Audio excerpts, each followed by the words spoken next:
V for you ಎಂದೆಂದಿಗೂ ನಿಮ್ಮೊಂದಿಗೆ. ಸರ್ಕಾರ ಘೋಷಣೆ ಮಾಡಿದಂಥ ಜನತಾ ಕರ್ಫ್ಯೂ ದಿನಗಳು ಆಗುತ್ತಲೇ ಒಂದೆಡೆ ಸಂಖ್ಯೆ ಕೂಡ ಜಾಸ್ತಿ ಆಗ್ತಾ ಇದೆ, ಮತ್ತು ಜನರ ಸಂಕಷ್ಟಗಳು ಕೂಡ ಜಾಸ್ತಿ ಆಗ್ತಾ ಇದೆ. ಇದ್ರ ಜೊತೆಗೆ ಭಾಳ ಖೇದನೀಯವಾದಂಥ ವಿಚಾರಗಳೇನಂತ ಹೇಳಿದ್ರೆ, ಒಂದೆಡೆಯಲ್ಲಿ ಹೇಳ್ತಾ ಇದ್ದಾರೆ ಎಲ್ಲವೂ ಇದೆ, ನೀವೇನು ಹೆದರಬೇಡಿ ಅಂತೇಳಿ. ಆದರೆ ಅದು ಯಾವುದು ಇಲ್ಲ ಅನ್ನುವಂಥ ಒಂದು ಆತಂಕ ಇವತ್ತು ಸೃಷ್ಟಿ ಆಗ್ತಾ ಇರೋದು. ಆತಂಕ ಮಾತ್ರ ಅಲ್ಲ, ಪ್ರಾಕ್ಟಿಕಲಿ ಆಗಿ ನಾವುಗಳು ಅನುಭವಿಸ್ತಾ ಇದ್ದೇವೆ ಏನು ಅಂತ ಅನ್ನೋದು. ನಾನು ಬಹಳ ಮುಖ್ಯವಾಗಿ ಹೇಳ್ತಾ ಇರೋದು ಚಾಮರಾಜನಗರದ ಒಂದು ಘಟನೆ. ಅಲ್ಲಿ ಎಷ್ಟೊಂದು ಅವ್ಯವಸ್ಥೆಗಳು ಅಂತ ಹೇಳಿದ್ರೆ ಯಾರು ಕೇಳೋರು ಅನ್ನೋಂಥ ಪ್ರಶ್ನೆ ಆಗಿಬಿಟ್ಟಿದೆ. ಎಲ್ಲವೂ ಇದೆ ಅಂತ ನಾವು ಒಪ್ಪಿಕೊಂಡು ಇದ್ದರೆ, ಅಂಥ ಸಂದರ್ಭ ಬಂದಾಗ ನಾವು ಅದನ್ನು ಎದುರಿಸುವ ಪರಿಸ್ಥಿತಿ ಇಲ್ಲ ಅಂತಾದಾಗ ನಾವು ಜೀವಗಳನ್ನೇ ಕಳೆದುಕೊಳ್ಳುವಂಥ ಒಂದು ಪರಿಸ್ಥಿತಿ ಇವತ್ತು ಎದುರಾಗ್ತಾ ಇರುವಂಥದ್ದು. ಖಂಡಿತ ಅಂಥ ಪರಿಸ್ಥಿತಿ ನಮ್ಮ ಕರಾವಳಿ ಜಿಲ್ಲೆಗೆ ಬರಬಾರದು ಅನ್ನೋದು ನಮ್ಮೆಲ್ಲರ ಆಶಯ ಆಗಿರಲಿ. ಅದು ಆಶಯ ಆಗಿರಬೇಕು ಅಂತಿದ್ರೆ ನಾವು ಈಗಲೇ ಅದರ ಬಗ್ಗೆ ಜಾಗೃತಿ ಇರಬೇಕು, ಮತ್ತು ಅಷ್ಟೇ ಎಚ್ಚರಿಕೆಯಿಂದ ಅದನ್ನು ನೋಡಬೇಕಾಗ್ತದೆ. ಮತ್ತು ಕೇವಲ ಹೇಳಿಕೆಗಳಿಂದಲ್ಲ, ಅದು ಇದೆಯೋ ಇಲ್ಲವೋ ಅಂತ ಅನ್ನುವಂಥದ್ದನ್ನು ತಟ್ಟಿ ಬೊಟ್ಟಿ ಅದನ್ನು ನೋಡಬೇಕಾಗ್ತದೆ, ಅದನ್ನು ಬೆಟ್ಟು ಮಾಡಿ ಅದನ್ನು ನೋಡಬೇಕಾಗ್ತದೆ. ಅಂಥ ಒಂದು ಪರಿಸ್ಥಿತಿಯಲ್ಲಿ ನಾವಿದ್ದೇವೆ ಅಂತ ಅನ್ನುವಂಥದ್ದನ್ನು ಹೇಳ್ತಾ, ಇವತ್ತು ನಮ್ಮ ಜೊತೆಗೆ ದಕ್ಷಿಣ ಕನ್ನಡ ಜಿಲ್ಲೆಯ ಮಾಜಿ ಉಸ್ತುವಾರಿ ಸಚಿವರು, ಬಂಟ್ವಾಳದ ಮಾಜಿ ಶಾಸಕರು ಆದಂಥ ಬಿ ರಮಾನಾಥ್ ರೈ ಅವರಿದ್ದಾರೆ. ಅವರಿಗೆ ಕಾರ್ಯಕ್ರಮಕ್ಕೆ ಸ್ವಾಗತ ಮಾಡ್ತಾ ಇದ್ದಾರೆ. ನಮಸ್ಕಾರ. ನಮಸ್ಕಾರ ಸರ್. ನೋಡ್ತಾ ಇದ್ರಿ, ಬಹುಶಃ ಏನು ಈ 1ನೇ ಅಲೆ ಅಂತ ಹೇಳಿ ಆಯಿತು, ಆ ನಂತರದಲ್ಲಿ 2ನೇ ಅಲೆ ಬರ್ತದೆ ಅನ್ನುವಂಥದ್ದನ್ನು ನಾವು ನಿರೀಕ್ಷೆ ಮಾಡ್ಕೊಂಡಿದ್ದೀವಿ. ಬಹುಶಃ ಜನರಿಂದ ತಪ್ಪಾಗಿದೆಯೋ, ಆಡಳಿತ ವ್ಯವಸ್ಥೆಯಿಂದ ತಪ್ಪಾಗಿದೆಯೋ, ಮತ್ತೆ ಅದೇ ಪರಿಸ್ಥಿತಿಗೆ ಬಂದೊದಗಿದೆ. 2ನೇ ಅಲೆ ಅಷ್ಟು ಭೀಕರವಾಗಿರಲಿಕ್ಕಿಲ್ಲ ಅಂತ ನಾವೆಲ್ಲ ನಂಬಿಕೊಂಡಿದ್ದೆವು, ಆದರೆ ಅದು ಹಾಗಾಗಲಿಲ್ಲ. ರೋಗ ಜಾಸ್ತಿ ಆಗಿದೆಯೋ ಅಥವಾ ನಮ್ಮ ಸಂಕಷ್ಟಗಳನ್ನು ನಾವೇ ಎದುರಿಸ್ಕೊಂಡು ಬಿಟ್ಟಿದ್ದೀವಿ ಅಂತೂ ಗೊತ್ತಾಗ್ತಾ ಇಲ್ಲ. ಏನು ಹೇಳ್ತೀವಿ ಸರ್?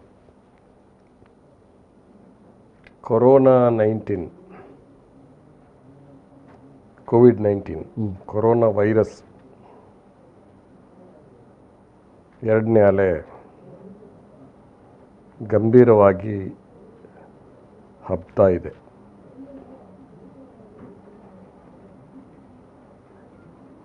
ನಿಯಂತ್ರಣ ಮೀರಿ ಈ ಕೊರೋನಾ ಹಬ್ತಾ ಇದೆ. ಉಲ್ಬಣ ಸ್ಥಿತಿಗೆ ಬಂದಿದೆ ಅಂತ ಹೇಳಿದ್ರೆ ತಪ್ಪಾಗಲಿಕ್ಕಿಲ್ಲ. ಕೆಲ ವಿಷಯಗಳ ಬಗ್ಗೆ ನಮ್ಮಲ್ಲಿ ಕೂಡ ಮುಂದಾಲೋಚನೆ ಬೇಕಾಗಿದೆ. ಆಡಳಿತ ಯಂತ್ರ ಈ ಮೊದಲೇ ಎಚ್ಚರಿಕೆಯಿಂದ ಇರಬೇಕಾಗಿತ್ತು, ಚುರುಕಾಗಿರಬೇಕಾಗಿತ್ತು. ಕೊರೋನಾ ಸೋಂಕು ಪ್ರಾರಂಭ ಆದಾಗ ಆ ಕಾಲದಲ್ಲಿ ಜನರಿಗೆಲ್ಲ ಇದು ಹೊಸ ಅನುಭವ. ಸರ್ಕಾರದ ಜೊತೆ ಎಲ್ಲ ಸಂಘಟನೆಗಳು, NGOಗಳು ದಿನ ರಾತ್ರಿ ದುಡಿದಿದ್ದಾರೆ. ಜನ ಕೂಡ ಅಷ್ಟೇ ಈ ಒಂದು ನಿಯಂತ್ರಣ ಮಾಡಲಿಕ್ಕೆ ಹೋರಾಟ ಮಾಡಿದ್ದಾರೆ. ದೊಡ್ಡ ಪ್ರಮಾಣದಲ್ಲಿ ಬಡವರ ಸಂಕಷ್ಟಕ್ಕೆ ಕಿಟ್ಗಳನ್ನು ಕೊಡ್ತಕ್ಕಂಥದ್ದು ಜಿಲ್ಲೆಯಾದ್ಯಂತ ಆಗಿದೆ. ನಾನು ಕೂಡ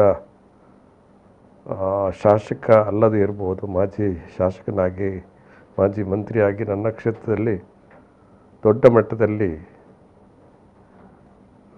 ಕಿಟ್ಗಳನ್ನ ಹಂಚಿರ್ತಕ್ಕಂಥದ್ದು ಮಾಡಿದ್ದೇವೆ. 2ನೇ ಅಲೆ ಬಂದಿದೆ.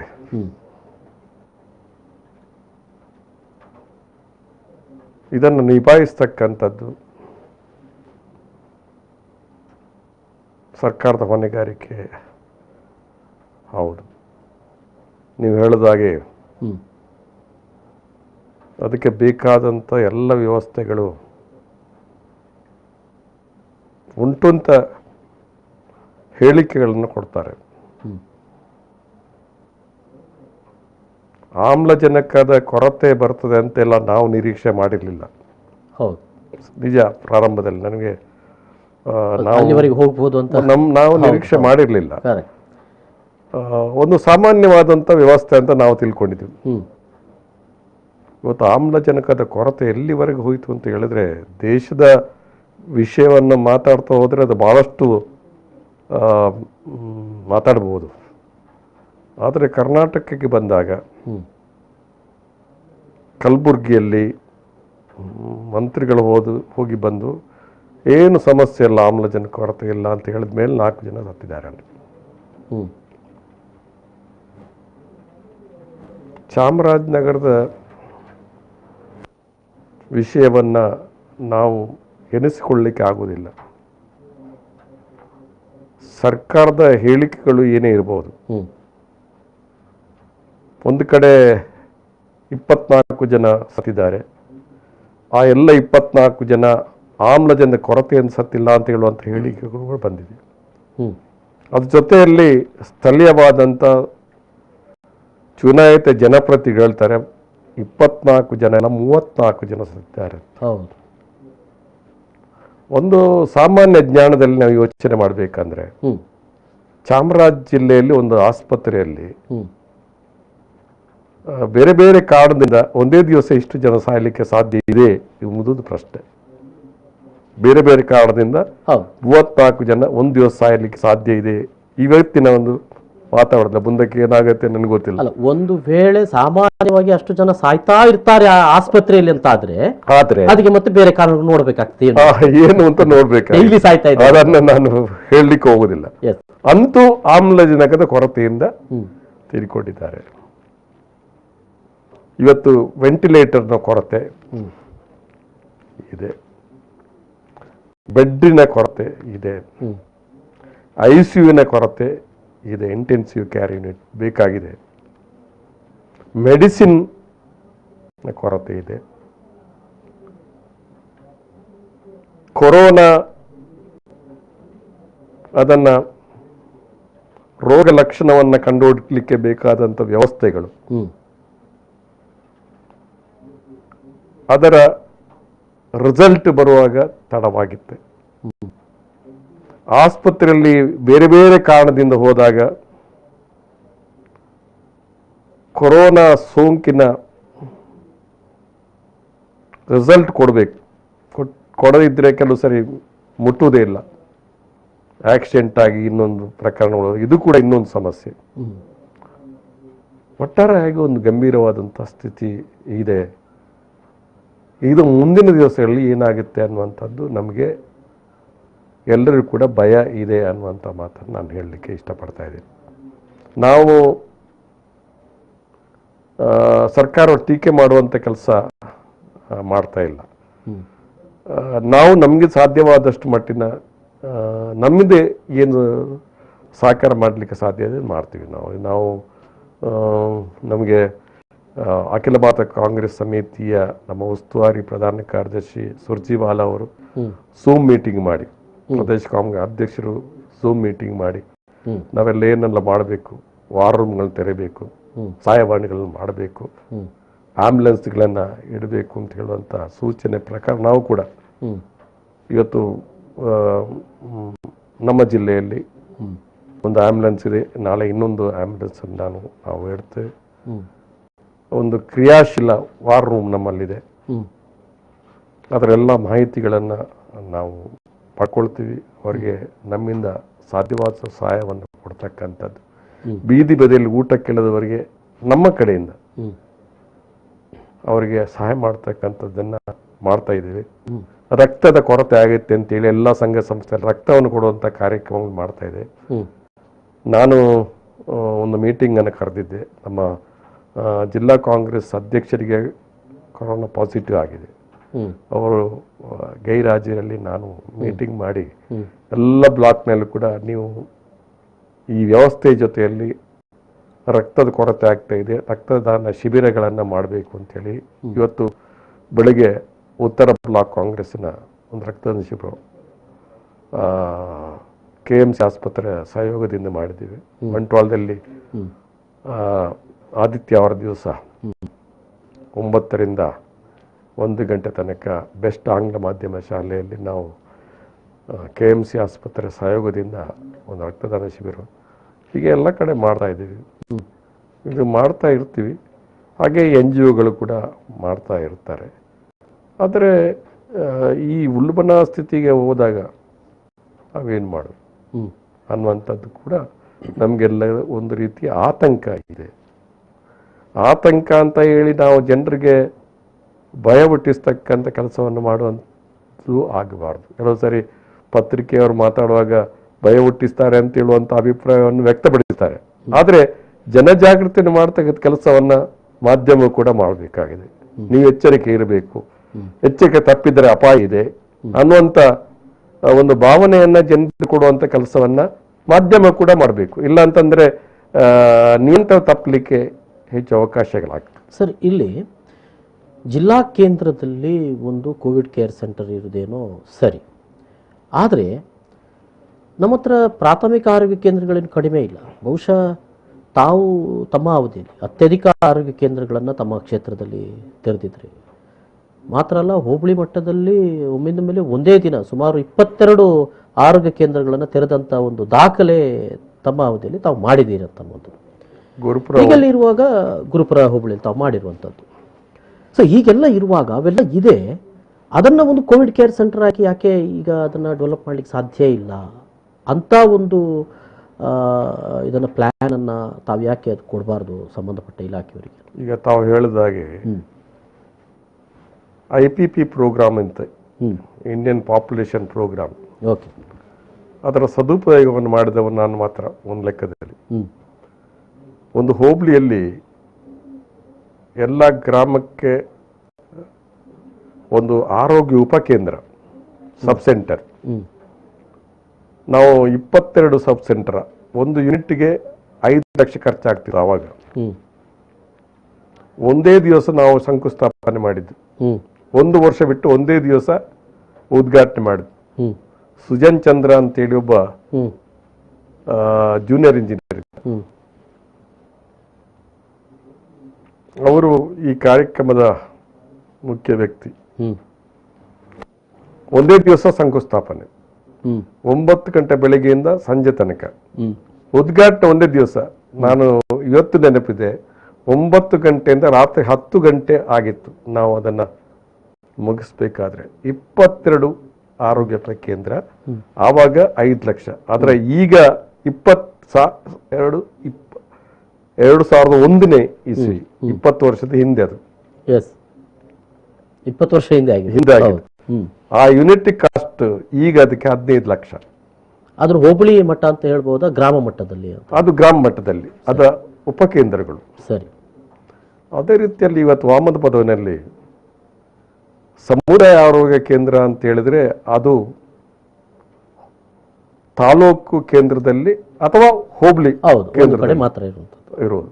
ಗ್ರಾಮದಲ್ಲಿ ಸಮುದಾಯ ಆಸ್ಪತ್ರೆ ಅಂತೇಳಿ ಈ ರಾಜ್ಯದಲ್ಲಿ ಎಲ್ಲಿಯೂ ಇಲ್ಲ. ಗ್ರಾಮದಲ್ಲಿ ಸಮುದಾಯ ಆರೋಗ್ಯ ಕೇಂದ್ರ ಇದೆ ಅಂತ ಹೇಳಿದ್ರೆ ವಾಮದ ಪದವಿನಲ್ಲಿ ಮಾತ್ರ. ಹೌದು, ವಾಮದ ಪದವಿನಲ್ಲಿ ಮಾತ್ರ. ಸರಿ. ಇವತ್ತು ತಾವು ಹೇಳಿದಾಗೆ ಸರ್ಕಾರ ಅಂತರ ಕೇಂದ್ರಗಳು ಇದೆ.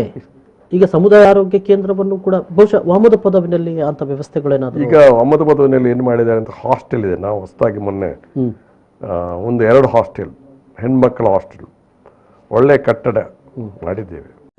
ಒಂದು 7 ಕೋಟಿಗಿಂತಲೂ ಹೆಚ್ಚು ಖರ್ಚು ಮಾಡಿರ್ತಕ್ಕಂಥ ಅದನ್ನೀಗ ಆ ಹಾಸ್ಟೆಲ್ ಇನ್ನು ಮಕ್ಕಳು ಬಿಲ್ಡಿಂಗ್ ಉದ್ಘಾಟನೆ ಆಗಿದೆ, ಮಕ್ಕಳನ್ನು ಇನ್ನು ಹಾಸ್ಟೆಲ್ಗೆ ವರ್ಗಾವಣೆ ಮಾಡಲಿಲ್ಲ. ಅದನ್ನು ಇದು ಕೋವಿಡ್ ಸೆಂಟರ್ ಆಗಿ ಕನ್ವರ್ಟ್ ಮಾಡಿ ಅಲ್ಲಿ ಬೆಡ್ಗಳನ್ನ ಹಾಕ್ತಕ್ಕಂಥ ವ್ಯವಸ್ಥೆಯನ್ನು ಮಾಡ್ತಾ ಇದ್ದಾರೆ. ಈ ಥರ ಕೆಲವು ಕಡೆ ಮಾಡ್ತಾ ಇದ್ದಾರೆ. ಇದು ಪರಿಣಾಮಕಾರಿಯಾಗಿ ಇದನ್ನು ಮಾಡಬೇಕು. ಈಗ ಸಮುದಾಯ ಆರೋಗ್ಯ ಕೇಂದ್ರ ವಾಮದ ಪದವಿನಲ್ಲಿದೆ, ಅದನ್ನು ಸರಿಯಾದ ರೀತಿಯಲ್ಲಿ ಉಪಯೋಗ ಮಾಡ್ತಕ್ಕಂಥದ್ದು ಮಾಡಬಹುದು. ಕೋವಿಡ್ ಕೇರ್ ಸೆಂಟರ್ ಆಗಿ ಅಲ್ಲಿ ಮಾಡಬಹುದು, ಚೆನ್ನಾಗಿ ಮಾಡಬಹುದು. ಈಗ ನಮ್ಮ ಬಂಟ್ವಾಳ ಆಸ್ಪತ್ರೆ ಬಹಳ ಕೆಟ್ಟ ಸ್ಥಿತಿಯಲ್ಲಿ ಇತ್ತು ಒಂದು ಕಾಲದಲ್ಲಿ. ಈ NRHM ಬಂತು, ರಾಷ್ಟ್ರೀಯ ಗ್ರಾಮೀಣ ಆರೋಗ್ಯ ಅಭಿಯಾನ, ಅಂದಿನ UPS ಸರ್ಕಾರ ಇದ್ದಾಗ ಅದರಿಂದ ಎಲ್ಲ ಆಸ್ಪತ್ರೆಗಳು ಸುಸಜ್ಜಿತ ಆಸ್ಪತ್ರೆಗಳಾಗಿ ಪರಿವರ್ತನೆ ಆಯಿತು. ಬಂಟ್ವಾಳ ಆಸ್ಪತ್ರೆ ಬಹಳ ಚೆನ್ನಾಗಿ ಬಂದಿದೆ, ನಮ್ಮ ಲೋಕಾಯುಕ್ತರು ಬಂದು ಅಪ್ರಿಷಿಯೇಟ್ ಮಾಡಿ ಹೋಗಿದ್ದಾರೆ. ಎಷ್ಟು ಬೆಡ್ಗಳಿವೆ? 100 ಬೆಡ್ಡಿನ ಆಸ್ಪತ್ರೆ. ನಾವು ಬಂದಾಗಲೇ 100 ಬೆಡ್ಡಿನ, ಅದು ಸಣ್ಣ ಆಸ್ಪತ್ರೆ ಇತ್ತು, 100 ಬೆಡ್ಡಿನ ಆಸ್ಪತ್ರೆ ಎಲ್ಲ ಸುಸಜ್ಜಿತವಾದಂತ ಒಂದು ಆಸ್ಪತ್ರೆ. ಪ್ರಾಥಮಿಕ ಆರೋಗ್ಯ ಕೇಂದ್ರಗಳು ಅಷ್ಟೇ, ಎಲ್ಲಾ ಪ್ರಾಥಮಿಕ ಆರೋಗ್ಯ ಕೇಂದ್ರಗಳು ಸಾಕಷ್ಟು ಕಡೆ ಕಟ್ಟಡ ಇರಲಿಲ್ಲ. ರಾಷ್ಟ್ರೀಯ ಗ್ರಾಮೀಣ ಆರೋಗ್ಯ ಅಭಿಯಾನದ ಅಡಿಯಲ್ಲಿ ಎಲ್ಲ ಕಟ್ಟಡಗಳು ಕೊಡ್ತಕ್ಕಂಥ ಕೆಲಸ ಕೂಡ ಆಗಿದೆ. ಒಂದು ವ್ಯವಸ್ಥಿತವಾಗಿ ಗ್ರಾಮೀಣ ಪ್ರದೇಶ ಇದನ್ನ ಸರಿಯಾಗಿ ನಡೆಸ್ಕೊಂಡು ಹೋಗ್ತಕ್ಕಂಥ ಕೆಲಸವನ್ನ ಮಾಡಬೇಕಾಗಿದೆ. ಕೆಲವು ಕಡೆ ಇವತ್ತು ನಮಗೆ ವರ್ತಮಾನಗಳು ಬರ್ತದೆ, ಸರಿಯಾದ ವ್ಯವಸ್ಥೆಗಳಿಲ್ಲ ಅಂತೇಳಿ ಪ್ರಶ್ನೆ ಮಾಡ್ತಾ ಇದೆ. ಅಂದ್ರೆ ಈಗ ವಾಮದಪದ ಸಮುದಾಯ ಆರೋಗ್ಯ ಕೇಂದ್ರ ಆಗಿರ್ಬೋದು, ಅಥವಾ ಬಂಟ್ವಾಳದ ಆಸ್ಪತ್ರೆ ಆಗಿರ್ಬೋದು, ಅಥವಾ ಪ್ರಾಥಮಿಕ ಆರೋಗ್ಯ ಕೇಂದ್ರಗಳನ್ನು ಈಗ ಅದನ್ನ ಕೋವಿಡ್ ನಿಗಾ ಕೇಂದ್ರಗಳನ್ನಾಗಿ, ಅಥವಾ ಈಗ ಬಹಳ ಮುಖ್ಯವಾಗಿ ಇನ್ನು ಮುಂದೆ ಭವಿಷ್ಯದ ಗೊತ್ತಿಲ್ಲ, ನಾವು ಈಗಲೇ ಅದರ ತಯಾರಿಯನ್ನು ಮಾಡಬೇಕಾಗಿದೆ. ವೆಂಟಿಲೇಷನ್ ಇದ್ರ ಬಗ್ಗೆ ಒಂದು ಯೋಜನೆಯನ್ನು ಹಾಕೊಳ್ಬೇಕು. ವ್ಯಾಕ್ಸಿನೇಷನ್ ಕೊಡುವಂಥದ್ದನ್ನ ಪ್ರಾಥಮಿಕ ಆರೋಗ್ಯ ಕೇಂದ್ರ ಕೊಡುವಂಥದ್ದನ್ನು ಮಾಡ್ತಾ ಇದ್ದಾರೆ ಒಂದು ಕಡೆ. ನಿಮ್ಮ ಗಮನಕ್ಕೆ ನಾನು ತರುವುದು, ಲೇಡಿ ಕ್ವೆಶ್ಚನ್ ಆಸ್ಪತ್ರೆ ಕೆಟ್ಟ ಸ್ಥಿತಿಯಲ್ಲಿತ್ತು. MRPL ಸಹಕಾರದೊಂದಿಗೆ ಅದು ಸುಸಜ್ಜಿತವಾದ, ನಾನು ಅವಾಗ ಜಿಲ್ಲಾ ಉಸ್ತುವಾರಿ ಮಂತ್ರಿ ಆಗಿದ್ದೆ, ಅದು ಪ್ರಾರಂಭದ ದಿನಗಳಲ್ಲಿ ನಾವು ಅದಕ್ಕೆ ತುಂಬಾ ಕೇರ್ ತಗೊಂಡಿದ್ದೇವೆ. ಇವನ್ ವೆನ್ಲಾಕ್ ಆಸ್ಪತ್ರೆ ಕೂಡ ಬಹಳ ಕೊರತೆಗಳಿತ್ತು, ಆ ಕೊರತೆ ನೀಗಿಸ್ತಕ್ಕಂಥ ಕೆಲಸ ಆಗಿದೆ. ಇವತ್ತು ಏನಾದ್ರೂ ಜನರಿಗೆ ಅನುಕೂಲ ಆಗಬೇಕಾಗಿದ್ರೆ ಅದೊಂದು ಕಾರಣ. ಮತ್ತೊಂದು ಕಾರ್ಯಕ್ರಮ ನೋಡಿ, ಅನ್ನಭಾಗ್ಯ ಕಾರ್ಯಕ್ರಮ. ಇವತ್ತಿನ ಈ ಕೊರೋನಾ ವೈರಸ್ ಬರುವಂತ ಕಾಲಕ್ಕೆ ಅದೊಂದು ಪ್ರಯೋಜನಕ್ಕೆ ಬಂತು. ಇಂದಿರಾ ಕ್ಯಾಂಟೀನ್ ಅದು ಕೂಡ ಪ್ರಯೋಜನಕ್ಕೆ ಬಂದಿದೆ. ಕಳೆದ ಬಾರಿ ಲಾಕ್ಡೌನ್ ಅಲ್ಲಿ ಇಂದಿರಾ ಕ್ಯಾಂಟೀನ್ ಬಹಳಷ್ಟು ಉಪಯೋಗವಾಗಿತ್ತು. ಆ ಸಂದರ್ಭದಲ್ಲಿ ಅದು ಓಪನ್ ಇತ್ತು ಸ್ವಲ್ಪ ಸಮಯ. ಆಗಾದ್ರೂ ಆ ಬಡವರಿಗೆ, ಯಾರು ಅನ್ನಲಿದವರಿಗೆ ಸ್ವಲ್ಪ ಅಲ್ಲಿ ಕೊಡ್ಲಿಕ್ಕೆ ಸಾಧ್ಯ ಆಗ್ತಿತ್ತು. ಈ ಬಾರಿ ಅದು ಕೂಡ ಇಲ್ಲ ಅನ್ನುವಂಥ ಪರಿಸ್ಥಿತಿ ಬಂದುಬಿಟ್ಟಿದೆ. ಅಂದರೆ ಸರಿಯಾದಂತ ಅಲ್ಲಿ ಅವರಿಗೆ ಸೌಕರ್ಯಗಳನ್ನ ಕೊಡುವಂಥದ್ದು ಆಗ್ತಾ ಇಲ್ಲ. ಈಗ ಕೊರೋನಾ ಎದುರಿಸ್ತಕ್ಕಂಥ ವಾರಿಯರ್ಸ್ ಏನು ಹೆಲ್ತ್ ವರ್ಕರ್ಸ್ ಇದ್ದಾರೆ, ಅವರಿಗೆ ಸಂಬಳ ಸರಿಯಾಗಿ ಕೊಡ್ತಾ ಇಲ್ಲ. ನನ್ನಲ್ಲಿ ಕೇಳ್ತಾರೆ, ನಮಗೆ 2-3 ತಿಂಗಳಿನ ವ್ಯವಸ್ಥೆಗಳು ಬಾಕಿ ಇದೆ ಅಂತೇಳಿ. ಈ ಥರ ಆಗಬಾರ್ದು. ಅವರಿಗೊಂದು ಚೈತನ್ಯ ಇರಬೇಕು ಕೆಲಸ ಮಾಡಲಿಕ್ಕೆ, ಅವ್ರಿಗೊಂದು ಹುರುಪು ಇರಬೇಕು. ಇಂಥದ್ದಾದ್ರೆ ಅವ್ಯವಸ್ಥೆಗಳ ಮಧ್ಯೆ ಕೆಲಸ ಮಾಡುವಂಥದ್ದು ಒಂದು ಕಠಿಣವೇ. ಅಂತೂ ಇವತ್ತು ನಮ್ಮ ಜಿಲ್ಲೆಯ ಮಟ್ಟಿಗೆ ಹೇಳಬೇಕಂದ್ರೆ, ನಮ್ಮ ಜಿಲ್ಲೆ ಒಂದು ಬುದ್ಧಿವಂತರ ವಿದ್ಯಾವಂತರ ಜಿಲ್ಲೆ. ಸಾಕಷ್ಟು ಆಸ್ಪತ್ರೆಗಳಿದೆ, ಆರೋಗ್ಯ ಕೇಂದ್ರಗಳು ಬಹುಶಃ ಖಾಸಗಿಯವ್ರದ್ದು ಬಹಳಷ್ಟು ಇದೆ. ಇವತ್ತು ಮೆಡಿಕಲ್ ಕಾಲೇಜುಗಳು ಸಾಕಷ್ಟು. ಆದ್ದರಿಂದಾಗಿ ನಾವು ಇವತ್ತು ಸಮಸ್ಯೆಗಳು ಜಾಸ್ತಿ ಕಾಣದೇ ಇರ್ಬೋದು. ಇವತ್ತು ನಾವು ಕೇಳ್ತಾ ಇದ್ವಿ, ಆಮ್ಲಜನಕ ಕೊರತೆ ಬರ್ಬೋದು ನಮ್ಮಲ್ಲಿ ಕೂಡ ಅಂತೇಳಿ. ವ್ಯಾಕ್ಸಿನ್ ಕೊರತೆ. ವ್ಯಾಕ್ಸಿನ್ ಇವತ್ತು 18 ವರ್ಷ ನಂತರದ ಎಲ್ಲರಿಗೂ ವ್ಯಾಕ್ಸಿನ್ ಕೊಡಬೇಕು. ಅಷ್ಟು ವ್ಯಾಕ್ಸಿನ್ಗಳನ್ನ ಒದಗಿಸ್ಬೇಕಲ್ಲ. ಹೌದು, ಇದೆ ಅಂತ ಹೇಳ್ತಾರೆ. ಎಷ್ಟಿದೆ ಅಂತ ಹೇಳಿದ್ರೆ 10,000 ಇದೆ, 12,000 ಇದೆ. ಅರ್ಹ ವ್ಯಾಕ್ಸಿನ್ ಪಡೆಯತಕ್ಕಂಥವ್ರ ಸಂಖ್ಯೆ ಲಕ್ಷ ಅಂತ ಇದೆ, ಲಕ್ಷಕ್ಕೆ ಮೇಲೆ ಇದೆ ಅಲ್ವಾ? ಒಂದು ಜಿಲ್ಲೆಗೆ ಸಂಬಂಧಪಟ್ಟ. ಹೌದು. ಆದ್ದರಿಂದ ಇದು ಮುಂದಿನ ದಿವಸಗಳಲ್ಲಿ ಇನ್ನೂ ಜಟಿಲ ಸ್ಥಿತಿಗೆ ಬರಬಹುದು ಅಂತ ಹೇಳುವಂತ ಮಾತನ್ನು. ಆಮ್ಲಜನಕ ಖಾಸಗಿಯವ್ರದ್ದು ಕೆಲವು ಘಟಕಗಳಿದೆ, ಅಲ್ಲಿ ಕೂಡ ವ್ಯಾಕ್ಸಿನ್ನ ಆಮ್ಲಜನಕ ಕೊರತೆ ಇದೆ ಅಂತ. ಈ ಗೊಂದಲಗಳೇನು ಅಂತ ಅಂದ್ರೆ, ವೆಂಟಿಲೇಷನ್ ಆಮ್ಲಜನಕವನ್ನು ಕೊಡುವಂತಹ ಒಂದು ಸಂದರ್ಭದಲ್ಲಿ ಇಷ್ಟು ಸಿಲಿಂಡರ್ಗಳಿವೆ ಅಂತ ಹೇಳಿ ಎಲ್ಲ ಲೆಕ್ಕ ಸಿಗ್ತದೆ. ಈಗ ಚಾಮರಾಜನಗರದ ಘಟನೆಯನ್ನು ತೆಗೆದುಕೊಂಡ್ರೆ ಎಲ್ಲವೂ ಲೆಕ್ಕ ಇತ್ತು, ಎಲ್ಲವೂ ಇದೆ ಅಂತ ಇತ್ತು. ಆದರೆ ಪ್ರಾಕ್ಟಿಕಲ್ ಆಗಿ ನೋಡುವಾಗ ಅಲ್ಲಿ ಬೇಕು ಅಂದಾಗ ಅದು ಸಿಗದೆ ಅವರು ತೀರ್ಕೊಂಡಿದ್ದಾರೆ. ಮತ್ತೆ ನೋಡಬೇಕಿದ್ರೆ ಪ್ರೈವೇಟ್ ಕಂಪನಿಗಳಿಗೆ ಅಲ್ಲಿಯ ಜಿಲ್ಲಾಧಿಕಾರಿಗಳು ಹೇಳಿದ್ದಾರೆ, ನಮಗೆ ಇಷ್ಟು ಸಿಲಿಂಡರ್ಗಳು ಬೇಕು ಅಂತ ಮೈಸೂರಿನಿಂದ. ಅವರು ಇವರಿಗೆ ಕಳಿಸಿಕೊಡ್ಲಿಲ್ಲ. ಆಮೇಲೆ ಎಲ್ಲಿವರೆಗೆ ಇದು ಅವಸ್ಥತೆ ಅಂತ ಹೇಳಿದ್ರೆ ಎರಡೂ ಜಿಲ್ಲಾಧಿಕಾರಿಗಳು ಪರಸ್ಪರ ಕೆಸರು ಚರಟ ಮಾಡುವಂತ ಒಂದು ಪರಿಸ್ಥಿತಿಗೆ ಸಮನ್ವಯತೆಯ ಕೊರತೆ. ಎಸ್, ಇವತ್ತು ಸರ್ಕಾರದಲ್ಲಿ ನಾವು ಬಹಳಷ್ಟು ಗಮನಿಸಬೇಕಾದ ಅಂಶ ಅಂತ ಹೇಳಿದ್ರೆ ಸಮನ್ವಯದ ಕೊರತೆ. ಒಬ್ಬರಿಗೊಬ್ಬರು ಸಮನ್ವಯತೆ ಇಲ್ಲ. ಅಧಿಕಾರಿಶಾಹಿ ಮತ್ತು ಆಡಳಿತ ವ್ಯವಸ್ಥೆಯಲ್ಲಿರ್ತಕ್ಕಂಥ ಚುನಾಯಿತ ಜನಪ್ರತಿನಿಧಿಗಳು ಅಧಿಕಾರವನ್ನು ನಡೆಸ್ತಕ್ಕಂಥವ್ರು ಇವತ್ತು ಅವರ ಮಧ್ಯೆನೂ ಕೂಡ ಸಮನ್ವಯತೆ ಕಾಣ್ತಾ ಇಲ್ಲ. ಇವತ್ತು ಇದು ಉಸ್ತುವಾರಿ ಸಚಿವರು ಬೆಂಗಳೂರು ಕೇಂದ್ರದಲ್ಲಿದ್ದಾರೆ, ಅಲ್ಲಿ ಸ್ಥಳೀಯ ಶಾಸಕರಿದ್ದಾರೆ. ಸ್ಥಳೀಯ ಶಾಸಕರಿಗೆ ಸಮಸ್ಯೆ ಗಮನಕ್ಕೆ ಬಂತು, ಅವರು ಹೇಳ್ತಾರೆ ನಾನು ಉಸ್ತುವಾರಿ ಸಚಿವರಿಗೆ, ಮುಖ್ಯ ಕಾರ್ಯದರ್ಶಿ ಅವರಿಗೆ, ಜಿಲ್ಲಾಧಿಕಾರಿಗಳಿಗೆ, ಸಂಬಂಧಪಟ್ಟ ಆರೋಗ್ಯ ಸಚಿವರು ಎಲ್ರಿಗೂ ಕರೆ ಮಾಡಿದೆ, ವಿಷಯಗಳನ್ನು ತಿಳಿಸಿದೆ, ಆದ್ರೂ ಕೂಡ ಬರಲಿಲ್ಲ ಅಂತ ಅನ್ನುವಂಥದ್ದು. ಶಾಸಕನಿಗೂ ಕೂಡ ಆ ಮಾತಿಗೂ ಬೆಲೆ ಇಲ್ಲದ ಅಂತ ಐತೆ ಅಂತ ನೋಡಿ. ಅಲ್ಲಿ ಪುಟ್ಟರಂಗ ಶೆಟ್ಟಿ ಅಂತೇಳಿ ಸ್ಥಳೀಯ ಶಾಸಕರು, ಇನ್ನೊಬ್ಬ ಶಾಸಕ ಹೊನೂರು ಕಾನ್ಸ್ಟಿಟ್ಯೂನ್ಸಿ ನರೇಂದ್ರ ಅಂತೇಳಿ, ಅವರು ಇಷ್ಟು ಕೊರತೆ ಇದೆ ಅಂತ ಹೇಳುವಂಥದ್ದನ್ನು ಹೇಳ್ತಾರೆ. ಒಂದು ಕಡೆ ಮೈಸೂರಿಂದ ಆಮ್ಲಜನಕ ಕಳಿಸ್ಕೊಡ್ಬೇಕು ಅಂತ ಕೇಳಿಕೆ ಮಾಡಿದ್ದಾರೆ, ಅದು ಸರಿಯಾದ ಸಮಯಕ್ಕೆ ಬರಲಿಲ್ಲ ಅಂತೇಳಿ. ಇಲ್ಲಿ ಆಮ್ಲಜನಕ ಕೊರತೆ ಆಗುತ್ತೆ ಅಂಥೇಳಿ ಬಹುಶಃ ಜಿಲ್ಲಾಡಳಿತಕ್ಕೆ ಗೊತ್ತಾಗಲಿಲ್ಲ ಅಂತ ಹೇಳಿದ್ರೆ ಅದು ವೈಫಲ್ಯ ಅಂತಾರೆ ಹೊರತು ಬೇರೆ ಏನಾದ್ರು. ಇವತ್ತು ಎಷ್ಟು ಜನ ಸತ್ತಿದ್ದಾರೆ ಅಂತ ಹೇಳುವ ನಿಖರವಾದಂತ ಮಾತನ್ನ ಅವ್ರು ಹೇಳ್ತಾ ಇಲ್ಲ, ನಾವು ತನಿಖೆ ಮಾಡಿ ಹೇಳ್ತೇವೆ ಅಂತ ಹೇಳ್ತಾರೆ. ಸರ್, ಇಲ್ಲಿ ಬಹಳ ಸಂದರ್ಭಗಳಲ್ಲಿ ಇಂತೆಲ್ಲ ಘಟನೆಗಳು ಸೋಷಿಯಲ್ ಮೀಡಿಯಾದಲ್ಲಿ ಬಂದಾಗ ಅಥವಾ ಮಾಧ್ಯಮದಲ್ಲಿ ಬಂದಾಗ ಅದು ಸುಳ್ಳು ಅಂತ ಹೇಳಲಾಗ್ತಾ ಇತ್ತು.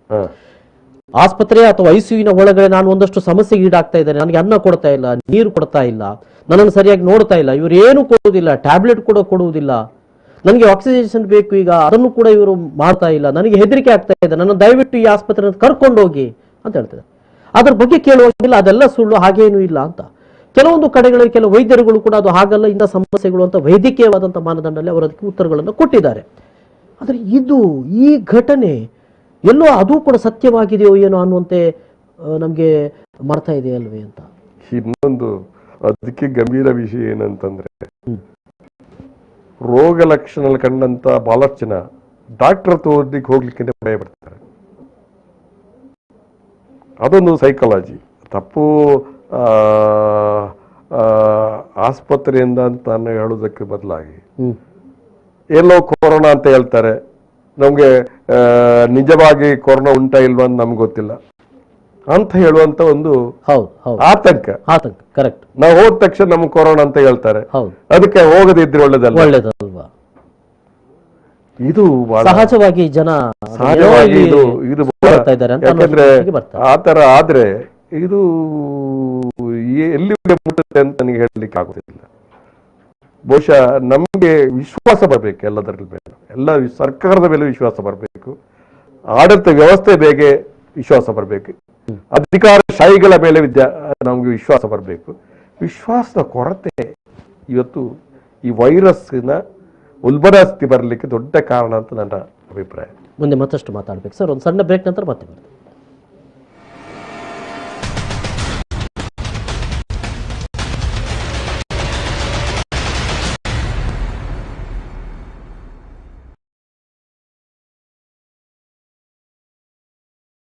ಚಕ್ರಿಕಾ ಫುಡ್ ಪ್ರಾಡಕ್ಟ್ಸ್ ನವರ ಅತಿ ಸುಲಭ ಅಡುಗೆಗಳ ಎಲ್ಲಾ ವಿಧದ ಮಸಾಲಾ ಪದಾರ್ಥಗಳ ಮಿಶ್ರಣ ಮಂಗಳೂರಿನ ಎಲ್ಲಾ ಸೂಪರ್ ಮಾರ್ಕೆಟ್ಗಳಲ್ಲಿ ಲಭ್ಯ. ಹಾಗೂ ನಮ್ಮ ಪ್ರಾಡಕ್ಟ್ಸ್ ಗಳನ್ನು ವಿದೇಶಗಳಿಗೂ ರಫ್ತು ಮಾಡಲಾಗುವುದು.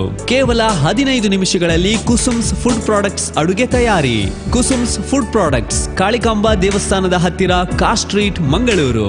0824254069. ಅತಿ ಸುಲಭದ ಅಡುಗೆಯ ಗುಟ್ಟು ಈಗ ಮನೆ ಮನೆಯಲ್ಲೂ ಲಭ್ಯ. ದಕ್ಷಿಣ ಕನ್ನಡದ ಪ್ರಖ್ಯಾತ ಹಾಗೂ ಪ್ರಪ್ರಥಮ ಡೀಮ್ಡ್ ಟು ಬಿ ಯೂನಿವರ್ಸಿಟಿ ಎಂಬ ಹೆಗ್ಗಳಿಕೆ ಪಡೆದ ವಿಶ್ವವಿದ್ಯಾಲಯ ಏನಪೋಯ ಯೂನಿವರ್ಸಿಟಿ. ಹಚ್ಚ ಹಸಿರು ಪರಿಸರ ಹಾಗೂ ಎಲ್ಲಾ ಕ್ಷೇತ್ರಗಳಲ್ಲಿ ಶಿಕ್ಷಣವನ್ನು ನೀಡುವ ಏನಪೋಯ ಯೂನಿವರ್ಸಿಟಿ ಈ ಕೋರ್ಸ್ಗಳಿಗೆ ಅರ್ಜಿ ಆಹ್ವಾನಿಸಿದೆ. Admission to MBBS and BDS, admission to MS, MD and MDS, admission to Masters in Hospital Administration, admission to BPT course, admission to basic, post basic, BSc, MSc nursing courses, admission to GNM course, admission to certificate course in clinical ethics consultation, admission to postgraduate diploma in bioethics and medical ethics. ಈ college ನೀಡುತ್ತದೆ ಹಲವಾರು ಸೌಕರ್ಯಗಳು: class rooms, seminar hall, open air theatre, laboratories, library, canteen, transport and hostel, prayer hall, laundry, indoor and outdoor games, take care, homeopathy, employment and placement cell. ಏನಪೋಯದಲ್ಲಿದೆ ಐಷಾರಾಮಿ facilities, ಓದೋದಕ್ಕೆ ಪೂರಕ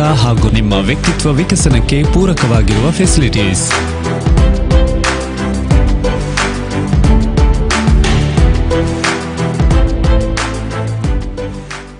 VK Furniture and Electronics presents Mega Clearance Sale up to 50% off. World-class collections, unbelievable discounts and never-ending joy. Surprise your home with wide varieties of furnitures, electronics, interiors, home appliances, mobiles, laptops and much more. Limited period offer. Visit our branches. VK Furniture and Electronics, Lobo Chambers, Airport Road, ARD Mangaluru, Tokkottu, and also at VK Living Concept, Lady Hill.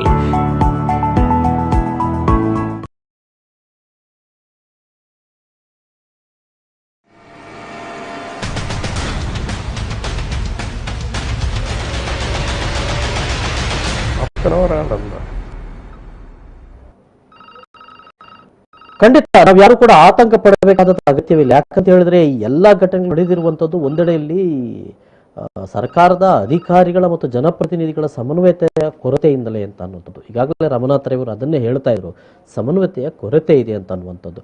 Okay, ಈಗ ಒಬ್ರು ನಮ್ಮ ಜೊತೆ phone ಕರೆಯಲಿದ್ದಾರೆ. Hello hello, ನಮಸ್ಕಾರ. Sir ನಮಸ್ಕಾರ. ಯಾರು ಮಾತಾಡ್ತಿದ್ದೀರಿ? ಎಲ್ಲಿಂದ? ಸಂಜೀವ್ ಅಂತ, ಚಿಕ್ಕಮಗಳೂರಿಂದ. ಹಾ, ಸಂಜೀವ್ ಅವರೇ ಹೇಳಿ. ಬಿ ರಮನಾಥ್ ರೈ ಅವರಿದ್ದಾರೆ, ಮಾತಾಡಿ. ಹಲೋ ಹಲೋ, ಮಾತಾಡಿ ಸರ್. ಅಣ್ಣ ನಮಸ್ಕಾರ. ನಮಸ್ಕಾರ. ನಮಸ್ಕಾರ, ಮಾತಾಡಿ ಸರ್, ಮಾತಾಡಿ. ಮತ್ತೊಮ್ಮೆ ಸರ್, ಇಲ್ಲ ಅದೇ ಸಮನ್ವಯ ಕೊರತೆಯ ಬಗ್ಗೆ ತಾವು ಹೇಳ್ತಾ ಇದ್ದೀರಿ. ಅಂದರೆ ನಾವು ಅದನ್ನ ಒಂದು ಆತಂಕ ಅಂತ ತೆಗೆದುಕೊಳ್ಳಬೇಕಾಗಿಲ್ಲ ಅಥವಾ ಹೆದರಬೇಕಾಗಿಲ್ಲ ಅನ್ನುವಂಥದ್ದೆಲ್ಲವೂ ಸರಿ. ಆದರೆ ಇಂಥ ಘಟನೆಗಳು ನಡೆದಾಗ ನೀವು ಹೇಳುವ ಹಾಗೇನೆ ಜನ ಒಂದು ವಿಶ್ವಾಸವನ್ನ ಕಳ್ಕೊಂಡು ಬಿಡ್ತಾರೆ ಅಂತ ಸ್ವಾಭಾವಿಕವಾಗಿ ಬರ್ತಕ್ಕಂಥ ಒಂದು ಅಧೈರ್ಯ. ಹೀಗಾಗಿ ನಾವೆಷ್ಟೋ ಧೈರ್ಯ ಮಾಡ್ಬೋದು, ಕೆಲವು ಸಾರಿ ಧೈರ್ಯ ಮಾಡಿದ್ರು ಕೂಡ ಇಂಥ ಘಟನೆ ನಡೆದಾಗ ಅವನಲ್ಲಿ ಭಯ ಬರ್ತಕ್ಕಂಥದ್ದು ಸಹಜವಾದಂಥ ಕ್ರಿಯೆ ಅಲ್ವಾ? ಆದ್ದರಿಂದಾಗಿ ಆದರೆ ನಾವು ಜನರಿಗೆ ಹೇಳತಕ್ಕಂಥದ್ದು, ನಾವು ಸಾಧ್ಯವಾದಷ್ಟು ಮಟ್ಟಿಗೆ ನಮ್ಮ ಜಾಗೃತಿಯನ್ನು ನಾವು ಮಾಡಬೇಕು. ನಾವು ಸಾಮಾಜಿಕ ಅಂತರವನ್ನು ಕಾಯಬೇಕು, ನಾವು ಮಾಸ್ಕ್ ಧರಿಸಬೇಕು, ನಮ್ಮ ಪರಿಸರವನ್ನು ಸ್ವಚ್ಛವಾಗಿ ಇಡಬೇಕು, ಮತ್ತು ಸಾಕಷ್ಟು ಈ ನಮ್ಮ ಶಕ್ತಿ ವರ್ಧನೆ ಮಾಡ್ತಕ್ಕಂಥ ವಸ್ತುಗಳನ್ನು ತಿಂತಕ್ಕಂಥದ್ದು ಮಾಡಬೇಕು.